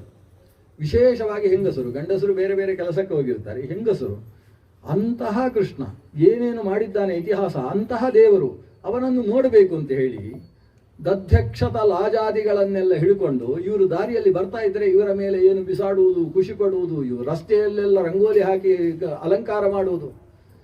ಬಲರಾಮಕೃಷ್ಣರಿಗೆ ಅದ್ಭುತ ಸ್ವಾಗತ. ಕಂಸನಿಗೆ ಸುದ್ದಿ ಹೋಗ್ತಾ ಉಂಟು, ಹೀಗಾಗ್ತಾ ಇದೆ ಮಥುರೆಯಲ್ಲಿ. ಓ, ನನ್ನ ಅಳಿಯ ಅಲ್ವಾ ಅಂತ ಕಂಸನ ಹುಷಾರಿದ್ದಾನೆ. ಅಳಿಯ, ಊರಿನವರೆಲ್ಲ ಅವನಿಗೆ ಸ್ವಾಗತ ಮಾಡಬೇಕು. ಹೀಗೆ ಸ್ವಾಗತದಿಂದ ಪ್ರತಿಯೊಬ್ಬರನ್ನು ತನ್ನ ನಗುವಿನಿಂದಲೇ ಧನ್ಯವಾದವನ್ನು ಸಮರ್ಪಿಸ್ತಾ ಕೃಷ್ಣ ಸಾಗ್ತಾ ಇದ್ದಾನೆ. ಸಾಗುವಾಗ ಇವನದ್ದು ಬಟ್ಟೆ ಇಷ್ಟೇ ಇರೋದು, ಒಂದು ಜಟ್ಟಿ ಕಚ್ಚೆ ಅಂತ. ಸರಿಯಾಗಿ ಅಗಸ ಕಾಣಿಸಿದ, ಅದರಲ್ಲಿ ಕತ್ತೆಯ ಮೇಲೆ ಒಂದಷ್ಟು ಬಟ್ಟೆ ಕಾಣಿಸ್ತಾ ಇದೆ. ಯಾರು ಬಂದರು? ಸ್ವಾಮಿಗಳು ಬಂದರು. ಈಗ ಇಲ್ಲಿ ಆ ಜಟ್ಟಿ, ಕತ್ತೆಯ ಮೇಲೆ ಒಂದಿಷ್ಟು ಬಟ್ಟೆ. ಈ ಕೃಷ್ಣ ಏನು ಮಾಡಿದ, ಅವನ ಹತ್ರ ಕೇಳಿದ, ಅಗಸನ ಹತ್ರ, ಏನಿದು ಅಂತ. ಏನು ಇಷ್ಟು ಸುಂದರವಾದ ಬಟ್ಟೆ ಉಂಟಲ್ವಾ, ನಮಸ್ಕಾರ ಅಂತ ಹೇಳಿದ. ಈ ಅಗಸನಿಗೆ ಇವ ನಮಸ್ಕಾರ ಹೇಳಿದ್ದೇ ರಗಳೆಯಾಯಿತು. ಈ ಹಳ್ಳಿಯಲ್ಲಿ ದಾರಿಯಲ್ಲಿ ಸಿಕ್ಕಿದವರಿಗೆಲ್ಲ ನಮಸ್ಕಾರ ಅಂತ ಹೇಳುವ ಕ್ರಮ ಕೃಷ್ಣ ಹಾಗೆ ಕೇಳಿದ್ದು. ಆದರೆ ಈ ಪಟ್ಟಣದಲ್ಲಿ ಹೋಗುವವರಿಗೆಲ್ಲ ನಮಸ್ಕಾರ ಹೇಳಿದರೆ ಅದು ಏನದು ಸಿವಿಲೈಸೇಷನ್ ಅಲ್ವಾ, ನಾಗರಿಕತೆ ಅಲ್ಲ, ಅನಾಗರಿಕತೆ ಆಗ್ತದೆ. ಇವನು ಹೀಗೆ ನಮಸ್ಕಾರ ಹೇಳಿದರೆ ಸಿಟ್ಟು ಬಂತು. ಏನು ನೀವು ಹಳ್ಳಿಯವರು ಹೀಗೆ ನಮ್ಮ ಹತ್ರ ಮಾತಾಡುವುದು, ನಾವು ರಾಜನಾಗಸರು ಅಂತ ಅವನಿಗೆ ಅಹಂಕಾರ. ಕೃಷ್ಣ ಬಲರಾಮನ ಮುಖ ನೋಡಿದ, ನೀನು ನಾನು ಹೊಡೆಯುವುದು ಯಾರು ಅಂತ. ಬಲರಾಮ ನಿಂದೇ ಇರಲಿ ಮೊದಲೇದ್ದು ಅಂತ. ಇವ ಎಡಗೈಯಲ್ಲಿ ಹೊಡೆದಂತೆ, ತಲೆ ಅಷ್ಟು ದೂರದಲ್ಲಿ ಹೋಯಿತು. ಅಲ್ಲಿಂದ ಕರಾಟೆ ಎಂದು ಸುರಾದದ್ದು ಅಲ್ಲಿಂದ, ಕರ ಅಟನ ಅಂತ. ಕೈ ಹಿಡಿದು ಹೊಡೆದ್ರೆ ತಲೆ ಬಿತ್ತು. ನೋಡಿ ಒಂದು ವಿಶೇಷ, ಕೃಷ್ಣನನ್ನು ನೋಡಿದ್ದಕ್ಕೆ ಅವನಿಗೆ ಸಿಟ್ಟು ಬಂತು. ಅದೇ ಮುಂದಕ್ಕೆ ಹೋಗ್ತಾನೆ. ಮುಂದಕ್ಕೆ ಹೋದ್ರೆ ಆ ಬಟ್ಟೆ ಎಲ್ಲ ಹಾಕೊಳ್ತಾರೆ ಇವರು. ಬಲರಾಮ ಕಪ್ಪು ಬಟ್ಟೆ ಹಾಕೊಳ್ತಾನೆ, ಇವನು ಪೀತಾಂಬರ ಧಾರಣೆ ಮಾಡ್ಕೊಳ್ತಾನೆ. ಮಾಡಿಕೊಂಡು ಮುಂದಕ್ಕೆ ಬಂದ್ರೆ ಮುಂದಕ್ಕೆ ಕಾಣಿಸಿದವಳು ಯಾರು, ಒಬ್ಳು ಕುಬ್ಜೆ. ಬಟ್ಟೆ ಹೊಲಿಯುವ, ಸಿಕ್ಕಿದ ಮಾಲೆ ಹಾಕುವ ಎಲ್ಲ ಅಲಂಕಾರ ಮಾಡಿದ್ರು. ನೋಡಿದವರಿಗೆ ಕೃಷ್ಣನನ್ನು ನೋಡಿದ್ರೆ ಖುಷಿ. ಕುಬ್ಜೆ, ಅವಳನ್ನು ಊರಿನವರು ತ್ರಿವಕ್ರೆ ಅಂತ ಕರೆಯುವುದು. 3 ಕಡೆಯಲ್ಲಿ ಗೂನು ಇರುವುದರಿಂದ ಹಾಗೆ ಹೆಸರು ಅವಳಿಗೆ. ಅವಳು ಕೈಯಲ್ಲಿ ಒಂದು ಬಟ್ಟೆ ಮುಚ್ಚಿದಂತಹ ಒಂದು ಕರಡಿಗೆಗಳನ್ನು ಹಿಡ್ಕೊಂಡು ಹೋಗ್ತಾ ಇದ್ದಾಳೆ. ಮೂಗಿಗೆ ಹೊಡಿತಾ ಇದೆ ಕೃಷ್ಣನಿಗೆ. ಮೆಲ್ಲ ಬಂದು ಅದೇನು ಅಂತ ಕೇಳ್ತಾನೆ. ಕೇಳಿದರೆ ಅವಳು ಅದು ಕಂಸನಿಗೆ ಗಂಧ. ಅವಳು ಗಂಧ ತೆಗೆದು ಎಲ್ಲ ಸೆಂಟುಗಳನ್ನು ಸಿದ್ಧ ಮಾಡಿಕೊಂಡು ಕಂಸನಿಗೆ ತಲುಪಿಸ್ತಕ್ಕಂಥ ಅವಳ ಗಂಧ ಅಂದರೆ ಅದಕ್ಕೆ ಭಾರಿ ಬೆಲೆ. ಅದು ನಾನು ಕಂಸನಿಗೆ ಪ್ರತಿ ತಿಂಗಳು ಕೊಡುವವಳು ಅಂತ ಹೇಳಿ ತಲೆ ಎತ್ತಿ ನೋಡ್ತಾಳೆ. ಅಲ್ಲ ಅವನಿಗಲ್ಲ ನಿಂಗೆ ಅಂತ ಹೇಳಿ ಈ ಗಂಧ ಎಲ್ಲ ತಗೊಂಡು ಎಲ್ಲಿಗೆ ಹೇಗೆ ಪೂಜೆ ಬೇಕು ಎಲ್ಲ ಹಾಗೆ ಪೂಜಿಸಿದ್ದಾಳೆ. ಕೃಷ್ಣನಿಗೆ ಅನಿಸಿದಂತೆ ನೋಡಿದ ಕೂಡಲೇ ಇವಳಿಗೆ ನನ್ನ ಮೇಲೆ ಭಕ್ತಿ. ಅದೇ ಅಂಬಷ್ಟನಿಗೆ, ಅವನಿಗೆ ಹಾಗಲ್ಲ, ಯಾರಿಗೆ ಅಗಸನಿಗೆ ನೋಡಿದ ಕೂಡಲೇ ಸಿಟ್ಟು. ಅಂದರೆ ಜೀವ ವೈವಿಧ್ಯವನ್ನು ನಾವು ಸ್ಪಷ್ಟ ತಿಳ್ಕೊಳ್ಬಹುದು. ಕೆಲವರಿಗೆ ದೇವರನ್ನು ನೋಡಿದರೆ ಆಗುವುದಿಲ್ಲ, ಇವನು ಏನು ಎತ್ತ ಅಂತ ಏನು ಗೊತ್ತೇ ಇಲ್ಲ, ಆದರೆ ಕಂಡ್ರೆ ಸಿಟ್ಟು. ಇನ್ನೊಬ್ಬರಿಗೆ ಹಾಗಲ್ಲ, ದೇವರನ್ನು ನೋಡಿದ ಕೂಡಲೇ ಪೂರ್ತಿ ಒಪ್ಪಿಸಿಕೊಳ್ತಕ್ಕಂತಹ ಭಾವ. ಈಗ ಇವಳು ತೋರಿದಂತಹ ಪ್ರೀತಿಯನ್ನು ನೋಡಿದ ಕೃಷ್ಣ ಈ ಭಕ್ತಿಗೆ ಈಗಲೇ ಇವಳಿಗೆ ಒಂದು ಫಲವನ್ನು ಕೊಡಬೇಕು, ಸದ್ಯ ಫಲದಾತ್ರ ಆಗಬೇಕು ಅಂತ ಯೋಚಿಸಿದ. ತನ್ನ ಪಾದದಿಂದ ಅವಳ ಪಾದದ ಮೇಲೆ ಮುಟ್ಟಿದಂತೆ, ತನ್ನ ಕಾಲನ್ನು ಅವಳ ಕಾಲ ಮೇಲೆ ಇಟ್ಟ. ತಾನು ತನ್ನ ಕೈ ಹಿಡ್ಕೊಂಡು ಅವಳ ಚಿಬುಕ ಅಂದರೆ ಗಲ್ಲವನ್ನು ಹಿಡ್ಕೊಂಡಿಕ್ಕೆ ಮೆಲ್ಲ ಮೇಲಕ್ಕೆ ಎತ್ತಿದ. ಎತ್ತಿದ್ದೇ ತಡ ಶರೀರದ 3 ಭಾಗದಲ್ಲಿ ಟಿಕ್ ಅಂತ ಶಬ್ದ ಆಯಿತು. ನೋಡಿದ್ರೆ 3 ಗೂನುಗಳು ಕೂಡ ಹೋಗಿ ಲೋಕಸುಂದರಿಯಾಗಿ ಆಕೆ ವಿರಾಜಿಸಿದ್ಲು. ಆ ಕ್ಷಣದಲ್ಲೇ ಅವಳಲ್ಲಿ ಉಂಟಾದ ಭಕ್ತಿಗೆ ಫಲವನ್ನು ಕೊಟ್ಟಂತಹ ಕೃಷ್ಣ ಹಾಗೆ ಕುಬ್ಜೆಗೆ ಅನುಗ್ರಹ ಮಾಡಿದವ. ಹಾಗೆ ಮುಂದೆ ಸಾಗಿದ. ಅವತ್ತು ಊರು ತಿರುಗಾಡಿಕೊಂಡು ಅವತ್ತು ರಾತ್ರಿ ಅಲ್ಲೇ ವಿಶ್ರಾಂತಿ ತಗೊಳ್ತಾರೆ. ಒಂದು ಕಡೆಯಲ್ಲಿ ನದಿ ತೀರದಲ್ಲಿ ವಿಶ್ರಾಂತಿ ಆಗ್ತದೆ. ವಿಶ್ರಾಂತಿಯಾಗಿ ಮರುದಿವಸ ಬಿಲ್ಲ ಹಬ್ಬದ ಕಾರ್ಯಕ್ರಮ ಇರುವುದು. ಆ ಬಿಲ್ಲ ಹಬ್ಬಕ್ಕೆ ಬೆಳಗ್ಗಿನ ಮುಹೂರ್ತಕ್ಕೆ ಸರಿಯಾಗಿ ಸಾಗಿದ್ದಾರೆ. ಕಂಸನಿಗೆ ಸುದ್ದಿ ಬಂದಿದೆ, ಬಲರಾಮಕೃಷ್ಣರು ಬಂದು ಒಂದಷ್ಟು ಜೀವ ತೆಗೆದಾಗಿದೆ ಈಗ ಅಂತ ವಿಷಯ ಸಿಕ್ಕಿದೆ. ಆದ್ದರಿಂದ ಈಗ ಅವರನ್ನು ಎದುರಿಸಬೇಕಾದ್ರೆ ನಮ್ಮ ಮಲ್ಲರೇ ಜಟ್ಟಿಗಳೇ ಸರಿ ಅಂತ ಚಾಣೂರ ಮುಷ್ಟಿಕಾದಿ 8 ಜನ ಮಲ್ಲರನ್ನು ಯೋಜಿಸಿದ್ದಾನೆ. ಕುವಲಯಾಬೀಡ ಅಂತ ಒಂದು ದೊಡ್ಡ ಆನೆ, ಅದಕ್ಕೆ ಸ್ವಲ್ಪ ಕುಡಿಸಿದ್ರೆ ಸಾಕು, ಅದು ಯಾರನ್ನು ಕೊಲ್ಲಬೇಕು ಅವರನ್ನು ಕೊಲ್ಲುವಂತ ದೊಡ್ಡ ಕುವಲಯಾಬೀಡ ಅಂದ್ರೆ ಏನು, ಅದು ಭೂಮಿಗೆ ಒಂದು ಹೆಜ್ಜೆ ಇಟ್ಟರೆ ಭೂಮಿಯೆಲ್ಲ ಕುಂಜರ. ಕು ಅಂದ್ರೆ ಭೂಮಿ ವಲಯವನ್ನು ಪೀಡನೆ ಮಾಡತಕ್ಕಂಥ ದೊಡ್ಡ ಆನೆ ಅದು. ಆ ಆನೆಯನ್ನು ಎದುರುಗಡೆ ನಿಯೋಜಿಸಿದ್ದಾನೆ. ಬಲರಾಮಕೃಷ್ಣರು ಬಂದರು. ಆನೆ ಹತ್ತಿರ ಬಂದು ಎಷ್ಟು ಚೆನ್ನಾಗಿದೆ ಅಂತ ಬಲರಾಮನ ಹತ್ರ ಮಾತಾಡ್ತಾ ಇದ್ದಾನೆ. ಬಲರಾಮ ಹೇಳಿದ, ಸ್ವಲ್ಪ ಸರಿ ಇಲ್ಲ ಅಂತ ಅನಿಸುತ್ತೆ, ಕಣ್ಣು ಕೆಂಪಾಗಿದೆ, ಚೆನ್ನಾಗಿ ಕುಡಿಸಿದ್ದಾರೆ. ನಮ್ಮ ಕಡೆಗೆ ನೋಡು ಸೊಂಡಿಲು ಮಾಡಿಕೊಂಡು ಸಿಟ್ಟು ಮಾಡಿಕೊಂಡಿದೆ. ಇಬ್ಬರು ಸೇರಿದ್ರು ನೋಡಿಕೊಳ್ಳುವ ಅಂತ ಕೈ ಹಿಡ್ಕೊಂಡು ಬಂದ್ರೆ ಏರಿ ಬಂದ್ರೆ ಇವರು ಕಾಲಿನ ಅಡಿಯಲ್ಲಿ ನುಗ್ಗಿದ್ರಂತೆ. ಅದು ಗೊತ್ತೇ ಇಲ್ಲ, ಹೀಗೆಲ್ಲ ಯುದ್ಧ ಮಾಡ್ತಾರೆ ಅಂತಲೇ ಗೊತ್ತಿಲ್ಲ ಆನೆಗೆ. ಅಡಿಯಲ್ಲಿ ನುಗ್ಗಿ ಅದರ ಹೊಟ್ಟೆಯನ್ನೆಲ್ಲ ಕೌಚಿ ಅದಕ್ಕೊಂದು ಕಚಗುಳಿ ಇಟ್ಟುಬಿಟ್ರು. ಕಚಗುಳಿಗೆ ಅದು ಸಹಿಸ್ಲಿಕ್ಕಾಗದೆ ಅಡ್ಡ ಬಿದ್ದಾಗ ಇವರು ಅದರ ಮೇಲೆ ಹೋಗಿ ಅದರ ದಂತವನ್ನೆರಡನ್ನು ಸೀಳಿ ಅದಕ್ಕೆ ಹೊಡೆದು ಅದನ್ನು ಸಾಯಿಸಿ ದಂತ ಹಿಡ್ಕೊಂಡು ಒಳಗೆ ಸಭೆಗೆ ಪ್ರವೇಶ ಮಾಡಿ ಒಳಗೆ ಚಾಣೂರ ಮುಷ್ಟಿಕರನ್ನು ಸಂಹಾರ ಮಾಡ್ತಾರೆ. ದೊಡ್ಡ ಕಥೆ, ನಾವು ಕಥೆ ಮುಗಿಸುವ ಇಲ್ಲಿಗೆ. ಚಾಣೂರ ಮುಷ್ಟಿಕರನ್ನು ಸಂಹರಿಸಿ ಕಂಸನನ್ನು ಕೂಡ ರಥದಿಂದ ಇಳಿಸಿ ಈತ ಅಷ್ಟೊತ್ತಿಗೆ ಕಂಸ ಒಂದು ಆದೇಶ ಕೊಡ್ತಾನೆ. ಕಂಸ ಸಾಯುವ ಹೊತ್ತಿಗೆ ಕೊಟ್ಟಂತಹ ಆದೇಶ ಏನಂದ್ರೆ, ಆ ಒಳಗೆ ಇವನ ತಂದೆ ತಾಯಿ ಇದ್ದಾರಲ್ಲ ಅವರಿಬ್ಬರನ್ನು ಸಂಹಾರ ಮಾಡಿ ಅಂತ ಆದೇಶ ಕೊಟ್ಟ. ಆದೇಶ ಮುಗಿಯುವುದರ ಹೊತ್ತಿಗೆ ಬಲರಾಮಕೃಷ್ಣರಲ್ಲಿ ಹೋಗಿದ್ದಾರೆ. ಕಂಸನನ್ನು ಸಂಹರಿಸಿಯೂ ಆಯಿತು. ಕಂಸ ಸಂಹಾರವಾದಾಗ ಈ ಆದೇಶ ಪಡೆದಂತಹ ಸೇನಾನಿಗಳೆಲ್ಲ ಕಾಯ್ತಾ ಇದ್ದಾರೆ. ಕಂಸನ ಆದೇಶವನ್ನು ಪಾಲಿಸಬೇಕಾದ್ರೆ ಮುಂದಕ್ಕೆ ಯಾರು ರಾಜ ಅಂತ ನೋಡಿಕೊಂಡು ಪಾಲಿಸಬೇಕಲ್ವ. ಈಗ ಪಾಲಿಸುವುದು ಆಮೇಲೆ ಕಂಸನೇ ಇಲ್ಲ ಅಂತಾದರೆ, ಅಷ್ಟರಲ್ಲಿ ಬಲರಾಮಕೃಷ್ಣರೇ ರಾಜರು ಅಂತ ಹೇಳಿ ಇಡೀ ಸಭೆ ಉದ್ಘೋಷಣೆ ಮಾಡ್ತಾ ಇದೆ. ಆದರೆ ಬಲರಾಮಕೃಷ್ಣರು ಮೊದಲು ಮಾಡಿದ ಕೆಲಸ ಏನು? ಉಗ್ರಸೇನ ಯಾವ ಕಾರಾಗಾರದಲ್ಲಿದ್ದಾನೆ ಅಲ್ಲಿಗೆ ಹೋಗಿ ಉಗ್ರಸೇನನನ್ನು ಬಿಡಿಸಿದ್ದಾರೆ. ಉಗ್ರಸೇನನೇ ಈ ದೇಶದ ಸಿಂಹಾಸನದ ಅಧಿಪತಿ ಅಂತ ಉದ್ಘೋಷಣೆ ಮಾಡಿದ್ದಾರೆ. ಆಮೇಲೆ ವಸುದೇವ ದೇವಕಿಯರಲ್ಲಿ ಹೋಗಿ ನಮಸ್ಕಾರ ಮಾಡ್ತಾರೆ. ಯಾರು ಎಂಥ ಮಕ್ಕಳನ್ನು ಪಡೆದ್ರು ನಮ್ಮಂಥ ಮಕ್ಕಳನ್ನು ಯಾರು ಪಡಿಬಾರ್ದು ಅಂತ ಹೇಳ್ತಾರೆ. ಯಾಕಂದ್ರೆ ನಾವು ಈ ವಯಸ್ಸಿಗೆ ಬಂದ ಮಕ್ಕಳಿದ್ದು ನೀವಿಷ್ಟು ಕಷ್ಟ ಅನುಭವಿಸಬೇಕಾಯ್ತಲ್ಲ. ಮಕ್ಕಳು ಬದುಕಿದ್ದು ಅಮ್ಮ ಅಪ್ಪರು ಕಷ್ಟಪಡ್ತಾರೆ ಅಂತ ಆದರೆ ಆ ಮಕ್ಕಳನ್ನು ಪಡೆದ ತಂದೆ ತಾಯಿಗೆ ಏನು ಲಾಭ ಅಂತ ಹೇಳಿದರೆ, ಈ ವಸುದೇವ ದೇವಕಿಯರ ಕಣ್ಣಲ್ಲಿ ಧಾರಾಕಾರ ನೀರು ಬರುತ್ತೆ. ಮಕ್ಕಳನ್ನು ಆಲಿಂಗಿಸಿಕೊಂಡು ತಾವು ಶರೀರದಲ್ಲಿ ಹಾಲು ಸುರಿಸ್ತಾರಂತೆ. ಅಂತೂ ಬಲರಾಮಕೃಷ್ಣರು ವಸುದೇವ ದೇವಕಿಯರ ಕೈಯಿಂದ ಅಷ್ಟೊತ್ತಿಗೆ ಅಲ್ಲಿ ಗರ್ಗಾಚಾರ್ಯರು ಬಂದರು. ಗರ್ಗಾಚಾರ್ಯರು ಬಂದರೆ ಮುಹೂರ್ತ ನೋಡಿದ್ರು. ನಾಳೆ ಉಪನಯನ ಅಂತ ಒಳ್ಳೆ ದಿವಸ ಇತ್ತು. ಯಾಕಂದರೆ ಅವತ್ತು ಮಂಗಳವಾರ, ಕಂಸ ಸತ್ತ ದಿವಸ. ಬುಧವಾರ ಒಳ್ಳೆ ಮುಹೂರ್ತ ಬೇರೆ ಇತ್ತು. ಉಪನಯನ ಮಾಡಿ ಅವನನ್ನು ಗುರುಕುಲಕ್ಕೆ ಎಲ್ಲಿ ಕಳಿಸುವುದು ಅಂತ ತೀರ್ಮಾನಿಸಿ ಕೊನೆಗೆ ಪ್ರಭಾಸ ಕ್ಷೇತ್ರದ ಹತ್ತಿರದಲ್ಲಿರ್ತಕ್ಕಂತಹ ಸಾಂದೀಪಿನಿ ಗುರುಗಳ ಆ ಗುರುಕುಲಕ್ಕೆ ಈ ಇಬ್ಬರೂ ಮಕ್ಕಳನ್ನು ಕೂಡ ಗುರುಕುಲಕ್ಕೆ ಕಳಿಸಿದ್ದಾರೆ ಅನ್ನುವ ಕೃಷ್ಣನ ಉಪನಯನದ ಕಥೆಯ ಜೊತೆಗೆ ಇವತ್ತಿನ ಕಥಾನುಸಂಧಾನ ಅಂದರೆ ಭಾಗವತದ 6ನೇ ದಿವಸದ ಕಥಾನುಸಂಧಾನವನ್ನು ಭಗವಂತನಲ್ಲಿ ಸಮರ್ಪಣೆ ಮಾಡುವ. ನಾಳೆ ಬೆಳಿಗ್ಗೆ 10 ಗಂಟೆಗೆ ಆರಂಭ ಅಂತ ಗುರುಗಳು ಆದೇಶಿಸಿದ್ದಾರೆ. 10ರಿಂದ 11:15 ತನಕ ಮಾಡ್ಬೋದು ಆಚಾರ್ಯ. 11:15 ತನಕ ಕೃಷ್ಣನಿಗೆ ಒಂದಿಷ್ಟು ಮದುವೆ ಮಾಡಿಸಬೇಕು ನಾಳೆ. ಪ್ರಮುಖವಾಗಿ ಒಳ್ಳೆ ಮುಹೂರ್ತ ಇದೆ ನಾಳೆ. ಕೃಷ್ಣನ ಮದುವೆ ಆಗಿ ಕೃಷ್ಣ ಉದ್ಧವನಿಗೆ ಕೊಟ್ಟ ಉಪದೇಶವನ್ನು ಕೇಳಿ ಮಾರ್ಕಂಡೇಯರ ಕಥೆಯ ತನಕ ನಾಳೆ ಪ್ರವೇಶ ಮಾಡಿ ನಾಳೆಯ ದಿವಸ ಈ ಸಪ್ತಾಹದ ಉಪಸಂಹಾರ ಮಹಾಸತ್ರವನ್ನು ನಡೆಸೋಣ. ಈ ಮಾತುಗಳನ್ನು ಭಗವಂತನಲ್ಲಿ ಸಮರ್ಪಣೆ ಮಾಡ್ತೇನೆ. ಶ್ರೀಕೃಷ್ಣಾರ್ಪಣಮಸ್ತು. ಸ್ವಸ್ತಿ ಪ್ರಜಾಭ್ಯಃ ಪರಿಪಾಲಯಂತಾಂ ನ್ಯಾಯೇನ ಮಾರ್ಗೇಣ ಮಹೀಂ ಮಹೀಷಾಃ. ಗೋಬ್ರಾಹ್ಮಣೇಭ್ಯಃ ಶುಭಮಸ್ತು ನಿತ್ಯಂ. ಲೋಕಾಃ ಸಮಸ್ತಾಃ ಸುಖಿನೋ ಭವಂತು. ಕಾಲೇ ವರ್ಷತು ಪರ್ಜನ್ಯಃ ಪೃಥಿವೀ ಸಸ್ಯಶಾಲಿನಿ. ದೇಶೋऽಯಂ ಕ್ಷೋಭರಹಿತಃ ಸಜ್ಜನಾಃ ಸಂತು ನಿರ್ಭಯಾಃ. ಸರ್ವೇಪಿ ಸುಖಿನಃ ಸಂತು ಸರ್ವೇ ಸಂತು ನಿರಾಮಯಾಃ. ಸರ್ವೇ ಭದ್ರಾಣಿ ಪಶ್ಯಂತು ಮಾ ಕಶ್ಚಿತ್ ದುಃಖಭಾಗ್ ಭವೇತ್. ಅಕ್ಷಯಂ ಕರ್ಮ ಯಸ್ಮಿನ್ ಪರೇ ಸ್ವರ್ಪಿತಂ ಪ್ರಕ್ಷಯಂ ಯಾಂತಿ ದುಃಖಾನಿ ಯನ್ನಾಮತಃ. ಅಕ್ಷರೋ ಯೋಜರಃ ಸರ್ವದೇವಾಮೃತಃ. ಕುಕ್ಷಿಗಂ ಯಸ್ಯ ವಿಶ್ವಂ ಸದಾ ಜಾದಿಕಂ. ಪ್ರೀಣಯಾಮೋ ವಾಸುದೇವಂ ದೇವತಾ ಮಂಡಲಾಖಂಡಮಂಡಲಂ. ಕೃಷ್ಣಾಯ ವಾಸುದೇವಾಯ ಕೃಷ್ಣಾಯ ವಾಸುದೇವಾಯ ದೇವಕೀ ನಂದನಾಯ ಚ ದೇವಕೀ ನಂದನಾಯ ಚ ನಂದಗೋಪಕುಮಾರಾಯ ನಂದಗೋಪಕುಮಾರಾಯ ಗೋವಿಂದಾಯ ನಮೋ ನಮಃ. ಗೋವಿಂದಾಯ ನಮೋ ನಮಃ. ಗೋವಿಂದಾಯ ನಮೋ ನಮಃ. ಗೋವಿಂದಾಯ ನಮೋ ನಮಃ. ಪ್ರಣತಕ್ಲೇಶನಾಶಾಯ ಪ್ರಣತಕ್ಲೇಶನಾಶಾಯ ಗೋವಿಂದಾಯ ನಮೋ ನಮಃ. ಗೋವಿಂದಾಯ ನಮೋ ನಮಃ.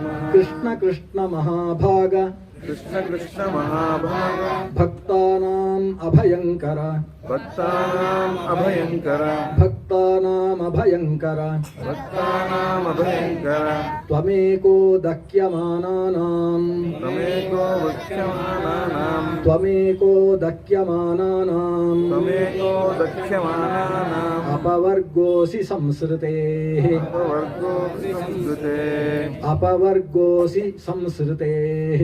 ಅಪವರ್ಗೋಸಿ ಸಂಸ್ಕೃತೆ. ಶ್ರೀಕೃಷ್ಣಾರ್ಪಣಮಸ್ತು.